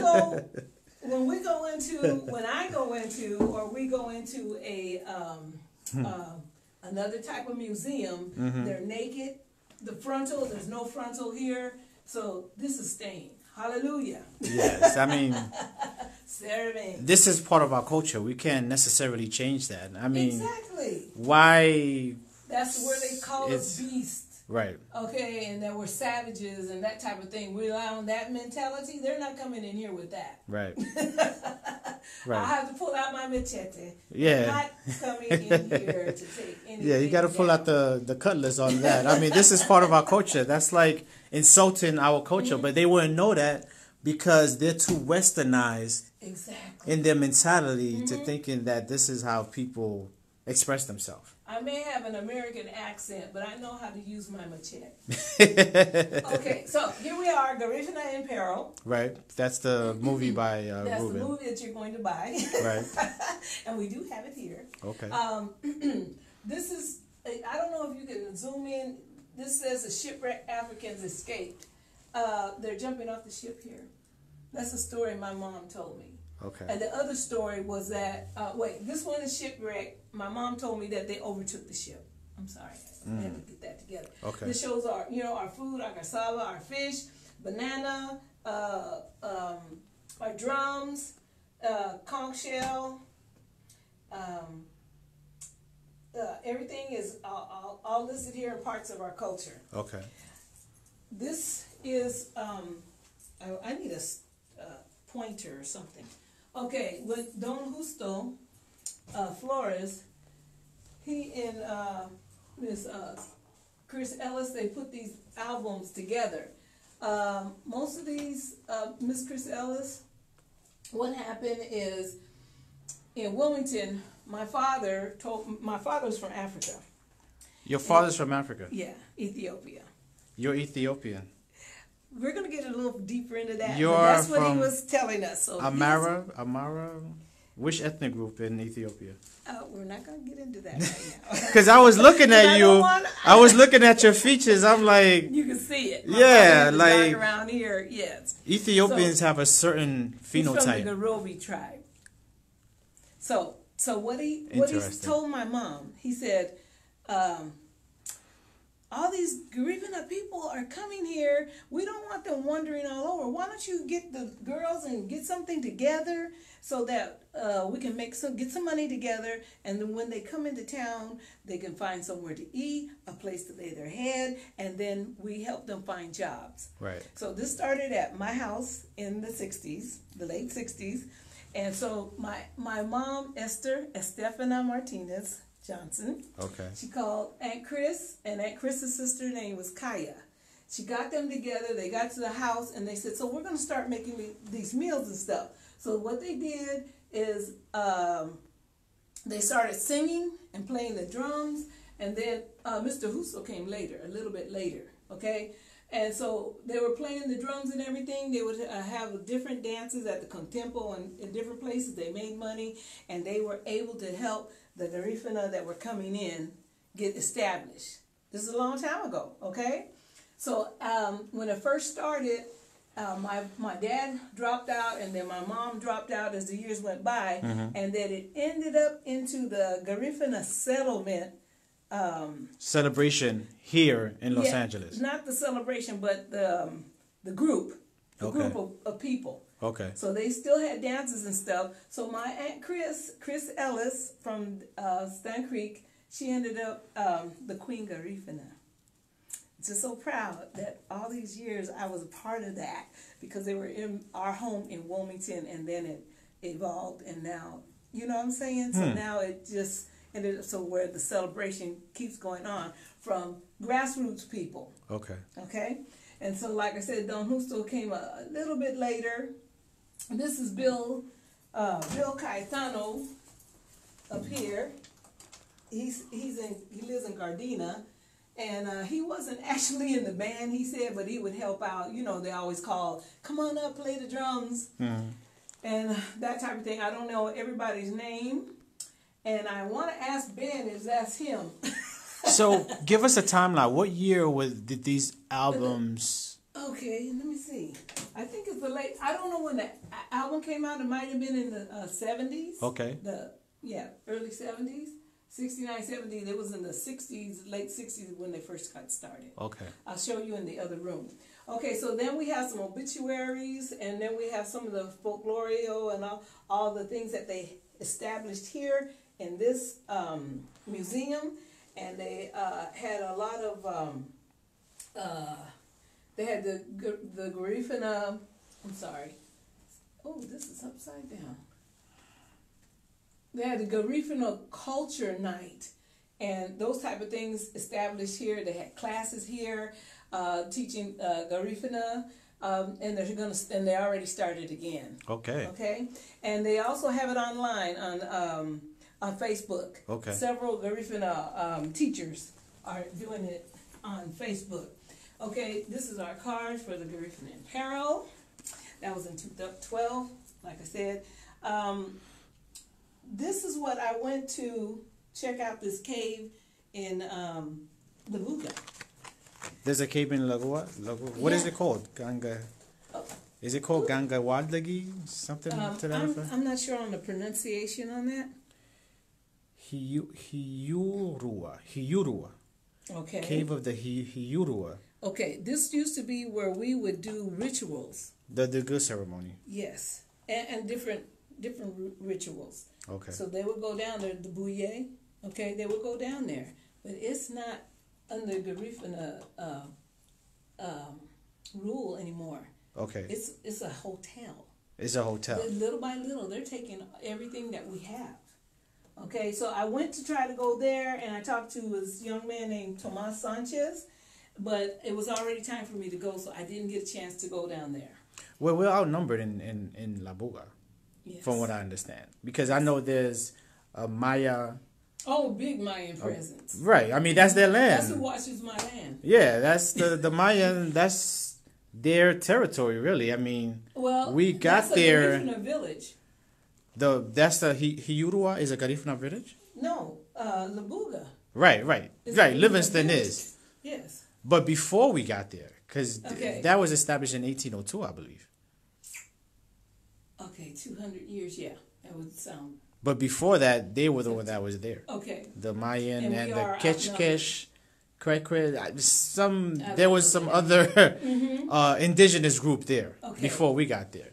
And there's some serious people. But that's who watches my land. Right. The Okay. Indian man. He loves me. Okay. Okay, so Little June, he's our latest and our greatest. Right. He was just in New York filming a video. Really? Yes. He came here and made a commercial for Gamola. Okay. He is just such a sweetheart. And as soon as he left here, he got blessed to do 60 engagements. He just wore himself out. Okay. I saw him on Facebook. He goes, I'm tired. Right. Okay, so we have, the Garifuna Journey. We have all these things that are here. And this is Miss Martha here who I was telling you about. That She's the one that wrote the book. Which one is Miss Martha? This is Miss Martha On right the corner here. there. Okay. Yes. And she's right here. She wrote, she said, I called her, and she said, anything that I need you to come and help with. This is her play. She said she made a play. Okay. About the... She does all the music. She does all the dances. She goes from place to place. Wow. With the dancers. So she grooms the girls and the boys all the time to know what the traditional dances are. Okay. Okay. Now this one, whenever you put it on hold, I'll tell you about it. Yeah, I'm just... Because this person that's telling me to zoom in. You can hear them talking? Well, I could see their replies here. Really? Wow.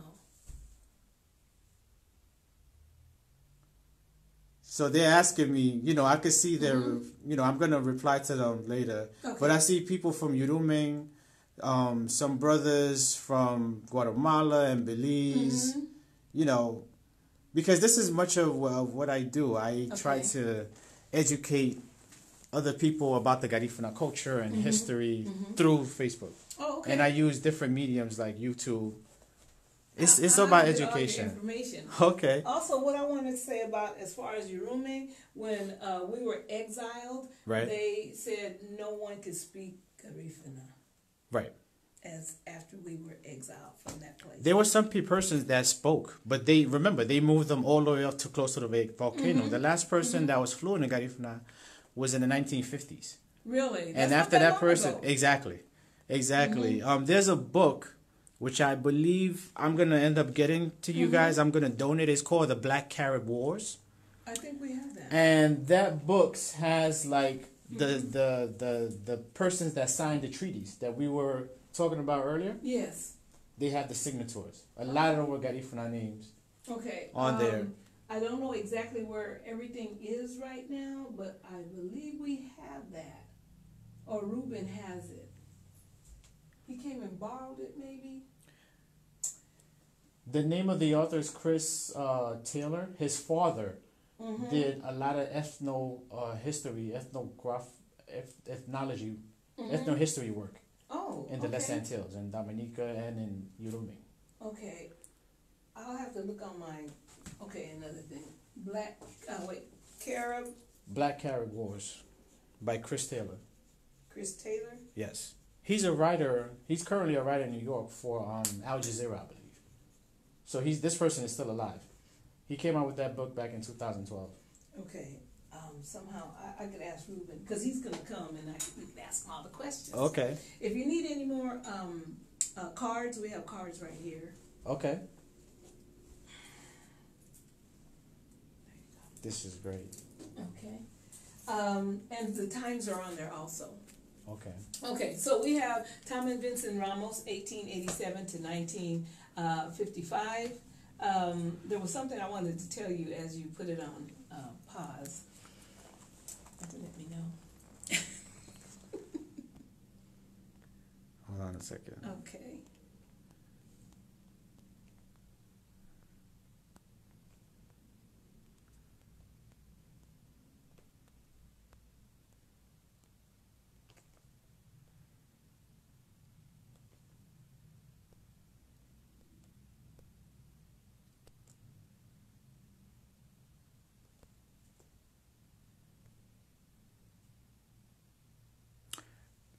Can we finish the tour? Yes. Is that possible? And then we could talk I after. can tell you later. Yes, it was yes. about the Garifuna languages. Okay, okay. Thomas Vincent Ramos, 1887 to 1955. Right. And then it just it goes over the of course he was a visionary, and and the Carib development of the Sikh Aid Society. Okay, so he started the Garifuna Settlement Day in Dangriga. So, and then we see the flag here, the yellow on the top, white in the middle, and black. Right. And so, and then again, here we got the parrot that is indigenous to Urume. And what is the name of the parrot again? Gildingi. Gildingi. Yes. I don't know if the word is on there. We have it in the display room. And that's where the St. Vincent gets his flag colors from the colors of the parrot, because it's pretty colorful, if I'm right. Yeah. Wow. It's a pretty awesome bird. I went home and looked it up quite a bit and saw the different pictures, present pictures that they have of it. Okay. So we also have the culture put in one shot over there. With Chief Satuye and the son and Leith, all that is compacted. If you want a brief history put together. Where can I get this from? Do you guys? This was already here. We'd have to ask Ruben. I'll put that on the list. Like all these little things, I'm like, this is fascinating. And I'm seeing that it says Belize cultural celebrations. It's not saying Garifuna. So that's interesting. I'll put compilation. Okay. All right. Whenever you're ready, we're going to go to the last room, which is the Heroes Room. Okay. We have all our important people there.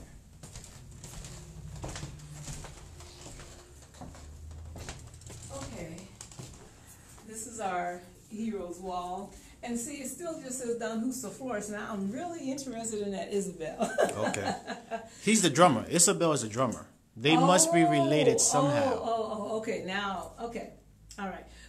We have Don Justo Flores, which he is an author. He's a musician. He had all the books that was in our library. Mm-hmm. If this man kind of resembles Ruben, it's because that's his grandfather. Interesting. His grandfather had a hospital, which he made his home, his little villa, into a hospital for those who had mental illness, and he cured many people. Now, this is he from Narciso Belize? Reyes. He's from Belize or Honduras? No, Ruben's from Honduras. Right. This is Honduras. But they have Reyes in Belize as well, I yeah, believe. but this one was Honduras. Okay. Remember, we're one big community. yes. So, but this one is Honduras. Okay. And so I don't want to say Triunfo de la Cruz just in case he might have started somewhere else. Right. Okay, so then we have this a sergeant in Juan Francisco Bulnes. He helped with the, it says Pueblo Garifuna. Mm-hmm. It's by Ruben Reyes and Herman Alvarez and others. So we're going to get a little bit more profile on Mr. Francisco Bulnes. Okay. And him being in the army in Honduras. I gotta insert this in there. I was having a conversation with Professor Salvador Suazo before he transitioned about Polumugo Bulnes, and I had read somewhere that he was part of the contingent that survived the exile, and he fought with Satuye. Okay. In this is Yurume. 1808, so that's around just after that time. And when he got to Honduras, Francisco Morazan made him general of the Honduran army that was fighting for independence from the Spanish. Go. Okay. Very good. Very good. I didn't get more information from Professor Suazo because he transitioned, but he's saying that information about him fighting with Satuye is not true. That was his perspective, but yeah, if it's 1808. Yeah, I mean, we had a lot of warriors that survived that exile. Exactly. For us to be 2,200 to get over on 11 ships, we're close to 1 million worldwide. See, as a community, you got some data. There you go. Okay, we have Catarino Castro Serrano. Of course, we have Garifuna, English, and Spanish. Right. Okay, so he has the 1921 to celebrate the centennial for the Honduras going to for the first century, okay, in Honduras. Okay. And the National Congress of Honduras in the period of 1929 to 1933. Of course, we have Thomas Vincent Ramos, the founder of the Garifuna settlement, and Marcelina Vieta Lambe, composer of Garifuna hymns. Okay. I have a little bit more of her profile. We don't have it up yet. We're still revising it. Yes. Lambert, there's a lot of Lamberts in Tela, Honduras. Lambert or Lambe? Oh, Lambe. That's not a common name in Honduras. Lambert is. So Lambe, for my research, is a traditional Garifuna name as well. Okay, sounds good to me. Dr. Alfonso Lacayo that I was telling you that gave us the artifact. Right. Okay, this is his book. His daughter gave us his book. It's in the other room. Okay. And this is First Garifuna Doctor. Right. Salvatore Basil Daniels. This young man came here, which is Santos Centeno. Santos Centeno, right. Okay. He's from His Trujillo. His grandson came with him, and he said he knew about him that he was knighted because obviously in Belize, because Belize is British. Right. So he was knighted by the Queen. Yes. So was Thomas Vincent Ramos. Really? Yes. And another thing about him, he met with Marcus Garvey of the UNIA. Yes. Someone had told me that, but okay, he was knighted. Okay. So Basil Daniels, he was Garifuna with a last name like Daniels? Salvatore? Yes. Interesting. Salvatore. Because that's Italian. Salvatore. Basil. Sounds Spanish. But Daniels is English. Who knows? I don't know the depth of that. Okay.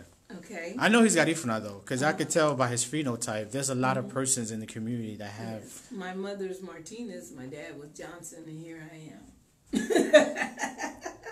Okay, 19 TV Ramos. Okay, I have to get. Oh, this is good stuff. You are absolutely encouraging to me. Okay, Professor Victor Vigilio Lopez Garcia. Now that's what I'm used to, giving all the names. Right. Okay, so He's related to Santos. he looks like him. They're related. It's the same family. He told me that was his cousin when I did the interview with him. Oh, from Trujillo, Colón, Honduras. Right. But teacher and educator. He has a museum at Tornaver. Really? Yes. Okay, so that's why he has origins and customs of the Garifuna people. Right. He wrote 13 books. Right. Okay, we have Dr. Joseph Palacio. Yes. I had the pleasure of meeting him in 2014, I believe. Okay. He came to New York for the Garifuna Nation Summit. Where does he live now? I believe he's in Barranco. He was the mayor there. Really? Yes. I gotta go to Barranco. I gotta go there to too. Same bite. Those are two locations that I'm interested in visiting as well. My aunt is my cousin. My first cousin is always there. Okay. So we have Dr. Joseph Palacio. Okay, then we have Marcella Flores Lewis. Okay, and so she's choreographer. Okay, and from Hopkins.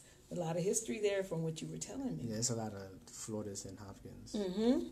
Theodoro Palacios Flores. He's still living in La Buga, which is he went to the Livingston. Olympics, I believe. He got the silver in 1968. Okay. That was in Mexico. I'm not sure where it was. It doesn't say it on here. Yeah, I believe that was in jump. Mexico. Mm-hmm. That's when the two brothers put their right fist up for Black Power. Oh. I believe that was in 68 in Mexico. 68, this is 63. Oh, okay. That was Okay. a different time. Eldred Roy Cayetano. I have a little story to say about him, but I don't want to I want to go over it. Right. He's very accomplished. Oh yeah, he's our. If you want to know anything about the Garifuna culture, you have to go there. He was the one that helped for the UNESCO. What I was telling you about in the National Geographic for us to be a nation. Okay. Written down in the United Nations. Right. And so he's still a part of all that. His wife is Phyllis. I went there to go meet him, and I just sucked him dry. He was ready for me to go home because I was just asking so many questions, But he made his own wine there, and he showed my granddaughter how to make wine. Okay. But he's very prolific in the Garifuna community, just as Reverend Jairus Valentine, the one I showed you the yellow book. Right. About the dead. Okay. Okay. Did I put Valentine on here? I want to. Yeah, he's our Renaissance man. And one thing about the movie Garifuna Journey, that was like my informal introduction into what I'm doing now. Because my sociology professor at SUNY Buffalo in New York, we were doing introductions. And I said, Pablo Blanco. He was like, where are you from? I said, Honduras. And then he said, are you Garifuna? Then he told me, I have a movie to call you, to show you. Okay. And he gave me Garifuna Journey, which you have in the other room. It's in the other room. Yes, after viewing that, I invited my Nigerian friend. We was taking the class, and I was like, does any of this look similar to you? And the cassava bread, they eat that in Nigeria. They call it gari. Oh, really? Out of all names. Okay. That's what they call ereba in Nigeria. They call it gari. Okay, and you're saying gari means something else? Well, for us, kalina means cassava eating people. Oh. That's what kalina means. Okay. But the Nigerians, I believe he's from the Yoruba ethnic group, they call it gari. Okay. Wow, you're just a wealth of information. I've been studying us for a while, and I just see so many similarities. Wow, a lot. In the food, everything. This is Ruben, a younger picture of him, and he is a linguist, and he did the, the national anthem. Right. He did it for Belize, He did it for Guatemala, but Honduras, and he did the one for the United States. He changed them. He translated them into Garifuna. Okay. Okay, on this one, well, let me tell you a story about Roy. Should I just Yes. go ahead with it? Yes, go ahead. Okay, Roy Cayetano. There was a young lady named Trinity, and she got a hold of me on Ancestry.com. Okay. She's looking for her father. Oh, boy. Okay, so I'm talking with her for over a year by text and by phone. Mm-hmm. So we got enough information. She said she's flying to Los Angeles and she's going to try to find out a little bit more. Right. I said, you need to talk to Ruben Reyes because his tree has I think he has almost 4,000 Garinagu on his tree. So Reyes is a big family. Yes. I mean, they're found in about 10 plus Garifuna communities in Honduras. Wow. They're like the Witi family. I know Catalina Guiti from Catalina yeah. Labuga. Yes. Her father is from Aguan. Are you serious? Yeah, Her son and her made mother. Mr. Garifuna runner-up. Yeah, this year. Tony. Yes. Yeah, they're related to me. My grandmother helped raise her. Interesting. Yes. Interesting. They call her Miss Mayel. Okay, we're going away from the story. yeah. Roy Cayetano. Right, okay. right. So he was helping with the woman that was looking Trinity for her. Flew all the way for here. Father. She met me. Okay, right. She's real light skinned. Her mother's white. Uh-huh. And so I'm talking to her, and she talked different. And she said something about, I said, I have some greens out there. Can I cook some up for you? She said, well, the only greens that I've had were lettuce. And I said, have you been around black people? She said, no. I said, I'm the first black Garifuna relative? She said, yeah. I was amazed. Wow. So where was she raised? Minnesota. Oh, yeah, that's... Okay, blacks don't even go over there. They're in St. Paul, from what I'm understanding. Right. Okay, Wherever Prince is from, that's where the black people are. So anyway, she flew all the way over here, and we came over here to see Ruben. Right. So Ruben starts putting things together that she and I were putting together, her and all the other people that are matching in ancestry. Right. He said, I think you have something to do with the Cayetano. So he calls Roy.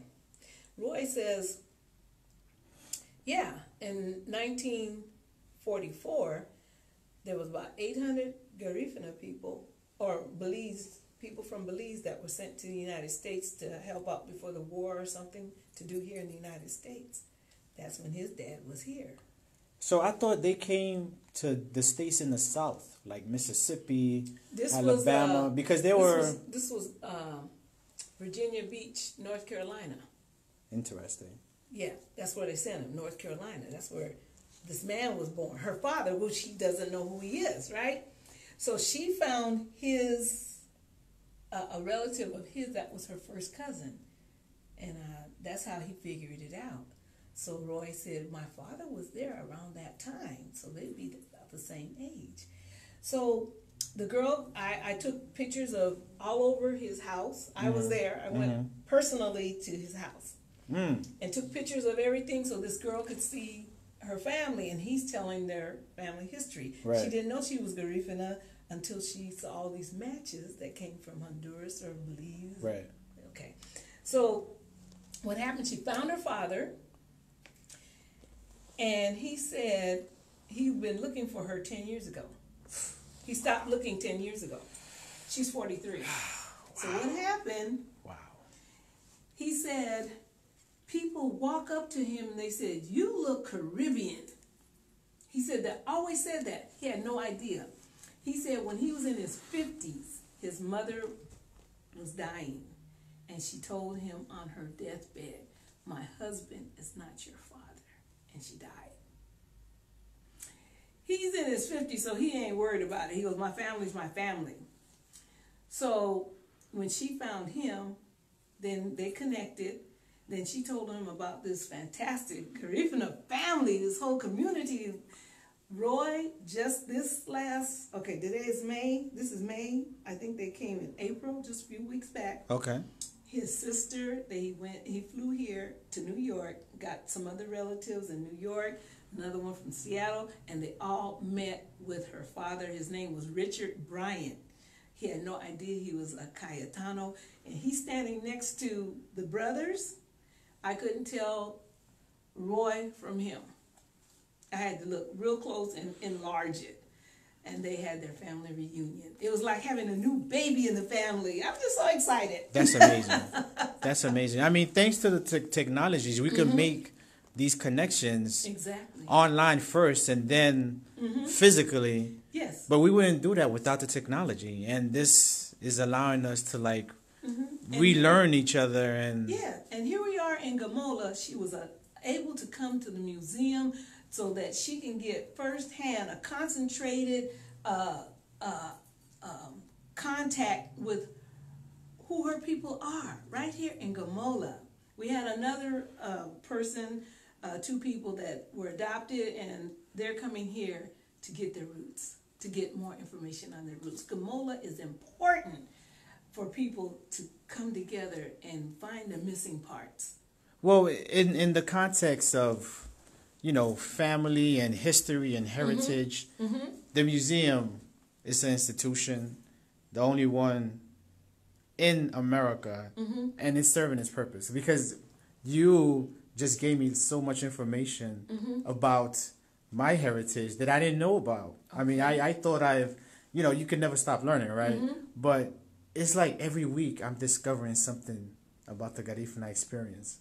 In Honduras, Belize, Guatemala, St. Vincent. I mean, it's so dynamic how we survived. And people are connected. One might be connected here, one might be connected here. They come here and they'll say, well, I knew this man's family. I knew where they lived and that type of thing. So we're still connected. Right. When the young lady came here from Minnesota and I showed her Roy Cayetano's picture, his book and everything, I said, you come from a rich family, rich in culture. So I showed her this. Number 15, Eugenio Cayetano. That's her grandfather. Now He's these, right here. now these are the educators of Yeah, Belize. teachers, yeah, in the Catholic. They went Punta throughout the Gorda. country to educate the indigenous people. Now, so, well, you're telling me something. Yeah. So, yes, it's a retreat, training retreat. You're right. So she saw her grandfather here first at Gamola. Wow, that's amazing. We had a batch of Garifuna men that did the same thing in Honduras as well. And that's something, I have to show you that picture. Okay, that's why you're familiar with it. Right. I saw this before on Facebook. I mean, Facebook has given us the opportunity to really discover ourselves all over again. Okay, I got an uncle that's Zuniga. Enriquez, Miss Verheyen, that just passed away, she's an Enriquez. Okay. There was like 1,500 people at her funeral. Okay, so here we have Silvino Zapata. He was killed, he was murdered in Masca, Omoa, Honduras, October 18, 2017. Now, this is over the land. It's I over the believe. water, Okay. which is He was still a- part of the land. Right, he was an 72. activist. Yeah, I did learn about him. That surname Zapata, there's a lot of them in Colón. Okay, so what happened is that in Masca, all of the Garifuna villages are all at the beach and at the ports. So over here in Masca, up on the hill, the municipal was talking about cutting the water source off and make a dam. Right. So if they make a dam, are they going to get water down there? If you want water, now you got to pay. Right, they're going to privatize it. That's Yes. all over Honduras, actually. Sad but true. Okay, so he fought against that. They shot him in his back 4 times. His mother and my mother are sisters. Wow. He's my first cousin. I had just seen him, and I had left. I left in September. I left in September. He was killed in October. My granddaughter went to his funeral. It's on the video. Because you heard of Berta Cáceres, she was executed in 2016, I believe. Oh, wait, I got to get that name down. Berta? Berta Cáceres. She's she's from the Lenca indigenous community in Honduras. And she was... She's not Garifuna. No, she's Lenca. Lenca. Oh, what? Lenca. That's an indigenous community. Because you know that Garifuna is one of the 8 indigenous communities in Honduras. Amen. You have Lenca, Talupan. We got Mosquito. Spell her last name. Careres. Okay, thank you. So she was executed while holding a broom in her hand in her own house by the Honduran government. They don't play. Yeah, I mean, they've been like that. Murderous. We have the San Juan massacre where they killed 13 Garifuna men all at the same time. And they murdered... And made them dig their own graves, you said. Right. We had 2 youth that were murdered back in 2015. And one of them, the father, is my friend that I'm known from Honduras. And this is back up... What were they fighting for? They weren't fighting. They weren't even fighting. They were just executed. They were traveling from, I believe, I want to say Cusuna or La Playa in that area. And the military police, the naval police, they killed them. Okay. We have today, this is Paulino, Joseph Paulino. He is the chief of police for San Bernardino, California today. Okay. So he's related to Frida. Frida's a Paulino.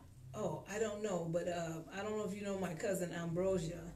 She's relative to him on his on her mama's side. I don't know.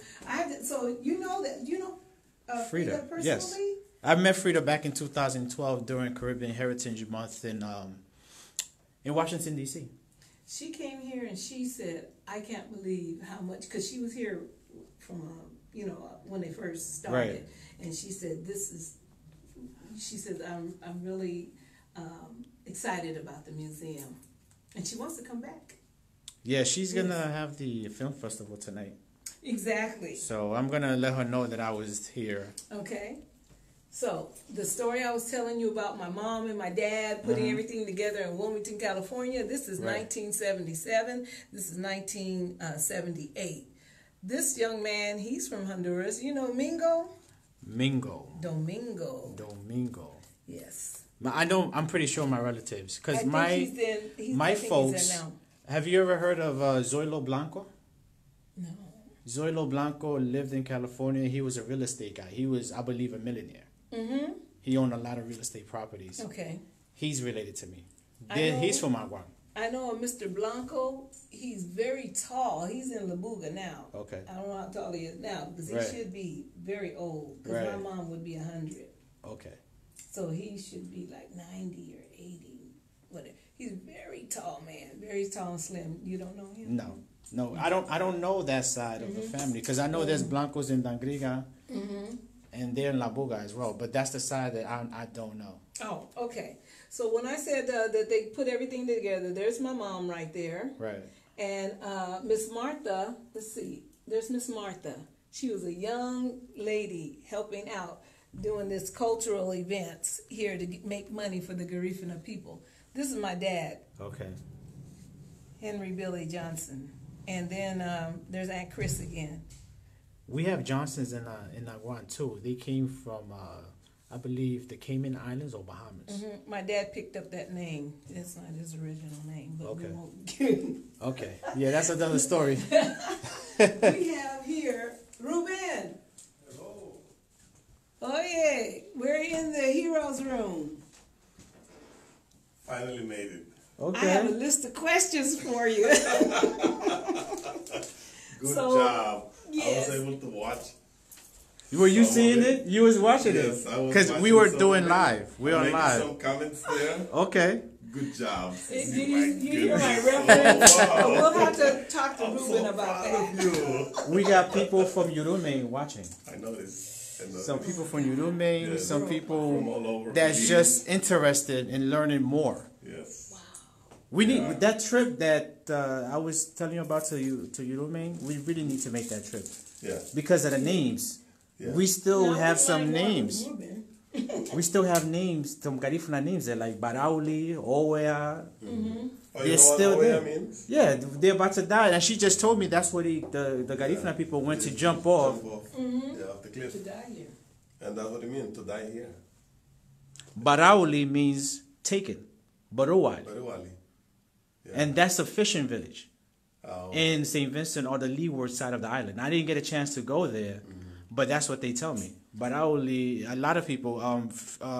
Trish St. Hill, she's from Barauli. Oh, that's where she's from? Yes. Okay. Yeah, So- she's from Yorome.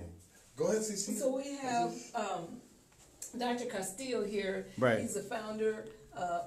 So have you seen the hospital? I've never seen it, but I contributed when they were doing fundraising in New York. I brought over medical supplies and donated to him. Excellent, excellent. This is his student here. Okay. So they have it going as a clinic and a hospital, Right. from what I understand. Okay, so that's Dr. Luther Castillo. And so also here, this is one of our newer arrivals here, and that's Major Paul Loco Lopez. He is a Garifuna jet pilot, a test pilot. So I met his uncle in Florida. So anyway, there are some vehicles that he flew. I would like to have the pictures here. We're going to have them displayed. It may not be up on the wall, but for him to be Garifuna and be the first black jet pilot is astounding, and we're so proud of him. Well, we had Garifuna pilots in the. They went to World War II in Normandy, Tuskegee Airmen. We had Garifuna in the Tuskegee Airmen. Okay, to be a test pilot, you're getting the latest and the greatest. Right. But To yeah, test. in addition to what he is, Yes. he's the first test pilot, African American actually. First African American. First African American. It's interesting. Yeah, That's. and not only that, you have to see him perform in that F-22. He's crazy. That's why his nickname is Loco Lopez. Loco Lopez. Loco Lopez. But Guy's the crazy. thing, Ibidi, Ruben, we have a lot of extraordinary people in the community that we don't know about. The Garifuna. Yeah, they're A lot Garifuna, of but look what they Garifuna. label him, African American, There's a because lot. of his skin. Right. There's a lot Right. of being Garifuna that is not known to the world, and many of us don't know about. Right. Yeah. I mean, this we museum. have it here in Gamola as Garifuna jet pilot. Right. The first one might be the first one. Right. For Garifuna. And we also have, excuse me, I think I need some water. I'm gonna Okay. get your candy. Abraham Laboriel. Lavier, thank you. Mr. He's from Lavier. Trujillo. Okay, thank you very much. He played with Paul Simon, Andre Crouch, George Benson, all the greats, and he's still around here. We would like to get him here to induct him into our museum. Yes. And we have a lot of his family that's around here that Ruben told me about. Okay. So we'd like to get more on I believe he wrote the bass line for Beat It by Michael Jackson. Really? Because I him know and who's- Quincy Jones worked a lot. Wow. So that's a conversation we have to have with him because he was part of one of the instrumentalists for Quincy Jones. Wow. And Quincy Jones, guess where he's from? He's from the Takar in Cameroon. Are you serious? That's why he looks like he looks. We're all connected. Wow. We're all connected. My friend Lisa Aubrey, she wrote a book about Bimbia, Cameroon, which is a thank you, Ibi, which is a slave port that brought over a lot of enslaved Africans Okay. to the Caribbean, and the British brought over, I believe, 6 ships to Grenada, St. Vincent, Jamaica, That they have Trinidad, right? Enslaved Africans Yes, from never Bimbia, left Africa. Captive black people left Africa. Right. They were enslaved in the America. right? But you know, the writers, the historians, they use slaves left Africa, and then when it relates to us, when we left Urume, they say we were deported. Right. I don't understand how they have a dictionary and don't understand the definition of their words. It's supposed to be exile. Well, that's the misuse. When you move someone out of his country, it's not deportation. You can only deport someone from somebody else's country. Right. So when you move someone away from his country, it's exile. Right. Yeah. Some people would say banishment because they wanted to get rid of us, just like the way that they did the English did to the Maroons. They sent them all the way to Nova Scotia, Okay. so they could just get away very, very far And from move- Jamaica. moving us out of Yurume was a strategic move for King George. Right. Because Roatán was the only place they had near mainland. Right? The rest of the mainland was Spaniards' domination. Right. Dominated by Spanish. So they wanted us to give trouble to the Spanish. That's why when they heard that we have arrived, I don't know if they were expecting us, but they sent a troop of military men to talk to the Garifuna people in Roatán. And instead, Jack was a Garifuna chief. Right. You He's know. one of the signatories in the treaty. Exactly. In Black Carrot Wars. It might be, I don't know if it's the same, but he was a Right. Garifuna chief named Jack who responded in the name of all the Garifuna people, telling the Spaniards that he wasn't coming for war and he wasn't representing no Europeans. In fact, they were Garifuna, didn't want to be more or less, anything else. That's what part of his speech. Then he asked them if some of them can go to mainland. That's how Garifuna moved from Roatán to Trujillo the first time. I think it was May 17, 1797. So when they moved to Trujillo, because there's an area that Santos Centenas was telling me between Trujillo, Cristales, and Santa Fe where they settled. And then from that point, they spread from that particular area. So that must have been, in Cristales, that must have been the time that they also adopted the Spanish names once they converted to Catholicism as well. Well, yes. I don't know if it happened in one place, but that's how it's justified the way we have Spanish name. We never went through slavery. We were never enslaved in Honduras. Right. To be able to adopt the master's name, but there are baptism records, that shows Spanish names in our ancestors, but it doesn't go back, what I've seen, it doesn't go back to the arrivals, Therefore, but it is said, our historians say that it happened during the baptism records. Okay. Because they didn't want to deal with the name that we brought. Some of us didn't have last names. Well, we have French names. But not only French names. And Garifuna There last are- names too. There are a lot of names today that we think they're nicknames that used to be Garifuna names. They are in use today as regular nicknames. But they were Garifuna names. But these people weren't familiar with it. And then later on, there are names like Harry. Right. Yeah. I was just telling her that Yes, too. They got yes. them in Yurume, in Sandy Bay. Yes, because Harry is an English name. That's what they have it in Yurume, Right. right? There's most of the British. names in Yurume right now, they're British names. Right. In our case, it's different. The name Harry was adopted by my great-grandfather. He was Mejia. And then he worked with someone in Belize, and then they called him Senon, the Harry guy. The Harry guy? The Harry guy. Harry, the one that was working, Mr. Harry. Then he decided to change his name. He's Wow. the same great-grandfather of Dr. Luther Castillo, Harry. Okay. Okay, so that's why we have that name. Okay. I happen to be Reyes too, Okay. but I'm Harry.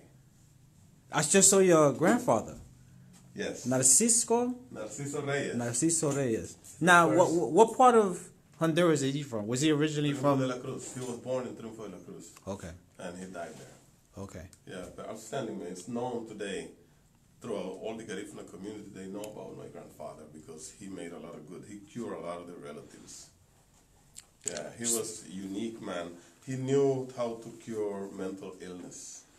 And that's an issue in the community now. Well, yes. They used to say that there are more on the streets than in compounds. Yes, it is. That's So it's great. always Okay. been an issue. Okay. Yes. Okay. So we have words from Ruben Reyes, our founder, which is right here in the flesh. And then he's speaking of the importance for us to have our language preserved, because like we said, we don't want it to be whatever country or continent that we get into for it to be dissolved and not used as a means of communication Can you please to read it? use Garifuna. Please read it. Read it? Oh, sure. Our parents and grandparents and great-grandparents spoke the Garifuna to communicate with one another. It was not with intention of preserving the language. Today we communicate in Garifuna. We can't communicate in English. We can't communicate in Spanish. That is very dangerous for the Garifuna language because it's no longer a language that we need to speak in. Therefore, every effort that we do now is for preservation and to keep the language. Why? Because our language is like the rail to the train, which is a pathway for our culture. It is how we keep our culture through our language. And if we see the importance of preserving ourselves as Garifuna people, we must keep our language going. That is why we are doing every effort to prepare products, books, and writing so people can go for it. People can use the language. They can go online and find the Garifuna Institute for free and get familiar with the language. It is the responsibility of all Garifuna leaders and all Garifuna people to get in tune with our language and to make sure we have a good dominion in our language. We are first Garifuna before we are something else. Amen. From our founder, Amen. Ruben Reyes. The language is very, very, very important to our existence because it separates us from the other indigenous groups. Yeah, and when I was at the Smithsonian Institute, I was invited there to speak about the Garifuna culture, history, and language for 15 days in 2014 or 15. They said when they saw our display, we had the Garifuna app, the dictionary. You know, all the words in the dictionary, can have it on the phone. Right. Then they saw the book that we developed ourselves. They said that we were the first indigenous people in the we were the number one in the technology. Okay. The Garifuna is the first. How do you say that?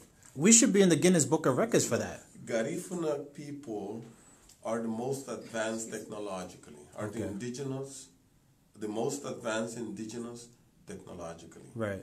Because we did everything on our own.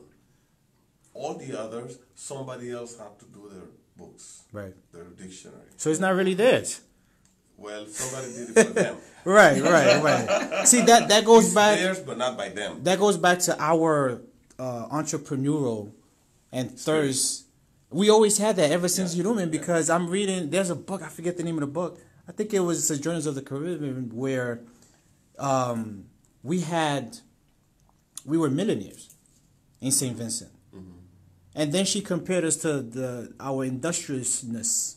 We were very industrial people when we were she compared us to the Chinese. Well, you can see our people, if you go back 10, 20 years ago, we didn't have to buy anything. We produced everything. Right. But something that's very curious, Salvador Suazo produced the book, the dictionary. Conversamos en Garifuna. Yeah, it has a dictionary portion. Right. Roy Cayetano produced the bilingual dictionary in Belize, which is the People's Garifuna Dictionary. I brought them together, and I produced the trilingual Garifuna Dictionary. Of course, I took 20 years to work on it, Right. but it's 430 pages, so you have everything the Garifuna people need, whether you speak English Garifuna or speak Garifuna English, Garifuna Spanish, you can use this one. So we are progressing. We're progressing. Absolutely. But I'm very glad that I have shoulders to step on. Yes. Salvador Suazo and Roy Cayetano and also Dr. Bernardes. I Yes. always have to mention him because he was my mentor. Right, my right. teacher in the Garifuna, language. And I was thinking that Dr. Bernardes was an older gentleman. He looks fairly young. Yeah. I was amazed by that. Yeah. That was very amazing to me. And he was very humble and And Yeah. I keep thinking of moving to California because California is the right place for you. interesting. California is the place where we don't sleep. You're right. Oh man, don't say that about New York. Oh no.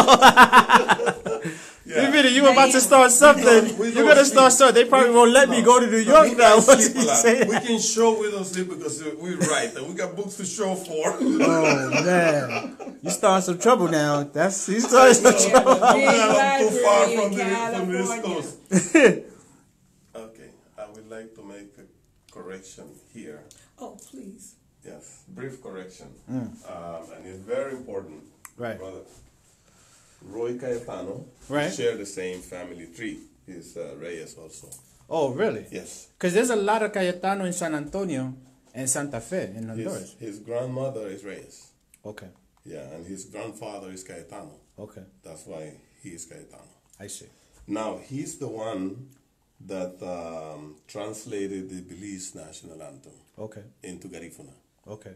Yeah. Oh, okay. While I did the Honduran national anthem, the Guatemala national anthem, and the U.S. national anthem. I also sang them, and I have them available. You can just play them when you have any event. Okay. You can find it online, and you have them in karaoke. Karaoke. Yeah, you okay. can find it on YouTube. Okay. Karaoke, you can learn the language singing the national anthem. Okay. Okay, just wanted to make that correction. Oh, one more thing about EBA. Oh, how do you call the cassava product in Africa? You were mentioning that. Gari. Gari, right? Because that's what the Cameroonians call it as well. We call it reba. It's made a different way by them. Like they don't have the bread, but it's made out of yuca, and they call it gari. Yeah. Some people think that the yuca and those names are from Africa, right? Why is the coincidence that they call it gari and we call it gain? And then they make a product out of the gain. It's called eba. And then we the Garifuna people call it ereba. Right. And then our ancestry from the Arawak, they call it arepa. Arepa. Arepa. But isn't arepa a dish from Central America? Like in Costa Rica and Salvador? That's the Arawak name for ereba. We call it ereba. Our ancestors call it areba. It just made a transition to Garifuna because our African tongue. Okay. African tongue. Yes. What happened historically is that the yuca, the cassava, is from America. It's from South America. That's where it was found for the first time. Right. In South America. Then the Portuguese took it to Africa. Portuguese took it to Africa. That's how the cassava made it to Africa. It's not from Africa. There was a time that there was no cassava in Africa. It's not known there. So now we know that the countries that the Portuguese had a strong influence was Cameroon, Mozambique, and Angola. Selling people, they were stealing people from Africa, sell them into slavery, and then on the way back they were taking products. Okay. And one of the things that they took to Africa was the yuca root, the root of the cassava. Yeah. So that's one of our contribution to Africa. Many people don't know that. Garifuna has the best contribution to Africa was that root that actually controlled a famine that took place in Africa. It was thanks to the product of the cassava that they were able to help themselves up to now. And the names ereba, they use eba. And then gai, right, they use gari. So how the Garifuna names are used in Africa every day, ask them. They don't know the history. I asked a few of them already if they know the origin of those names. Right. They don't know. The etymology. But it's good for us, Garinagu, to know that. You know, do a research on that and you'll find out. Just go to Google and find the origin of the cassava root and you'll find out it's originated in South America. Okay. Ask how did it get to Africa? It'll tell you there. Everything is there. Interesting. Tell me. I mean, there's so much to unpack as a community. Well, that's the reason why we have this. It's called Luba Anichigu in Garifuna. Luba Anichigu. Luba Anichigu, the house of wisdom, the home of wisdom. Right? We don't add the word Garifuna, the word of Garifuna wisdom to it, because once you say it in Garifuna, you know that it's Garifuna, right? Right. Yes, because there's so many things to display about our culture, about our history, about our people, that you really have to put it in one place because it's all over. It's all over. The wisdom is all over. But this is the unique place in the United States where you can see it, you can touch it, you can feel it. I hope that this can be replicated elsewhere. And whatever we have here, Cynthia and I are doing great work to be able to make it available digitally. So whenever they start one in New York, we can support them with everything we have here. Because Garifuna is for the world. We have to make the biggest effort to be able to give it away. It's the only way we'll survive. Right. So go ahead and start your museum. in your rooming and start asking us for material. We can digitally send you anything. Started in New York and everywhere else where you're watching. Right. Man, I mean, I've learned so much. Thank you for this. Thank you, Cynthia, for the tour. Okay. Ibidi, Ruben, thank you both for just keeping this up and making it accessible to the public. And for giving the people that follow me on Maburiga Garinagu an opportunity to see this. Because we know different persons have different, things going on and they can't make it out to LA, but they can see us now. Exactly. And that'll probably initiate something in them to make a trip over here to see the museum. Well, I didn't want to close without saying about our artists. Right. And we have so many. Yeah. No, Yeah, just continue. We have so many. So This was just a we have break. Pen Cayetano. I'm sorry. Well, it was just a break. A little Right. We have Pen Cayetano. He's in Dangriga, Belize right now. And then we have Nicholas. This is Nicholas. And you could, I always can tell Nicholas because he always makes us very voluptuous. Right. And that's who we are. We're not afraid of having a body. Right. Okay, so then this was donated by Ben Flores. This is also Pen Cayetano. Okay. Also, we have one named Renew. He uses more like a digital dot system here. That's him here. And he's also, it says Renew Hassan. Oh, I like And this. that's Chisa Tuye and his wife up there. And I was looking for the sack. Remember I told you Right, said she had a the satchel. So I wanted to see if he had one on there. It's not. Okay, and then this is Nicholas showing or depicting the Garifuna village. We also have Nicholas to your left over here on these two making. I forgot to show you how I do Mr. Nicholas is pretty prolific. He has a lot of Yes, paintings. and he's a young man too. I just went over there and bought some more this last March. Okay, he's based down in Baltimore. He's in Dangriga. He's Okay. junior. Dan- He's He's the junior. His Oh. father, I think, has died now. Yes. So the son is the one continuing. Yeah, I just saw him over there. He's they don't have street names too many in Griga, but anyway, I went over there to go see him and I bought 2 more. okay. Yes, it's just small ones for my family. Okay. Yeah, and so they're preparing.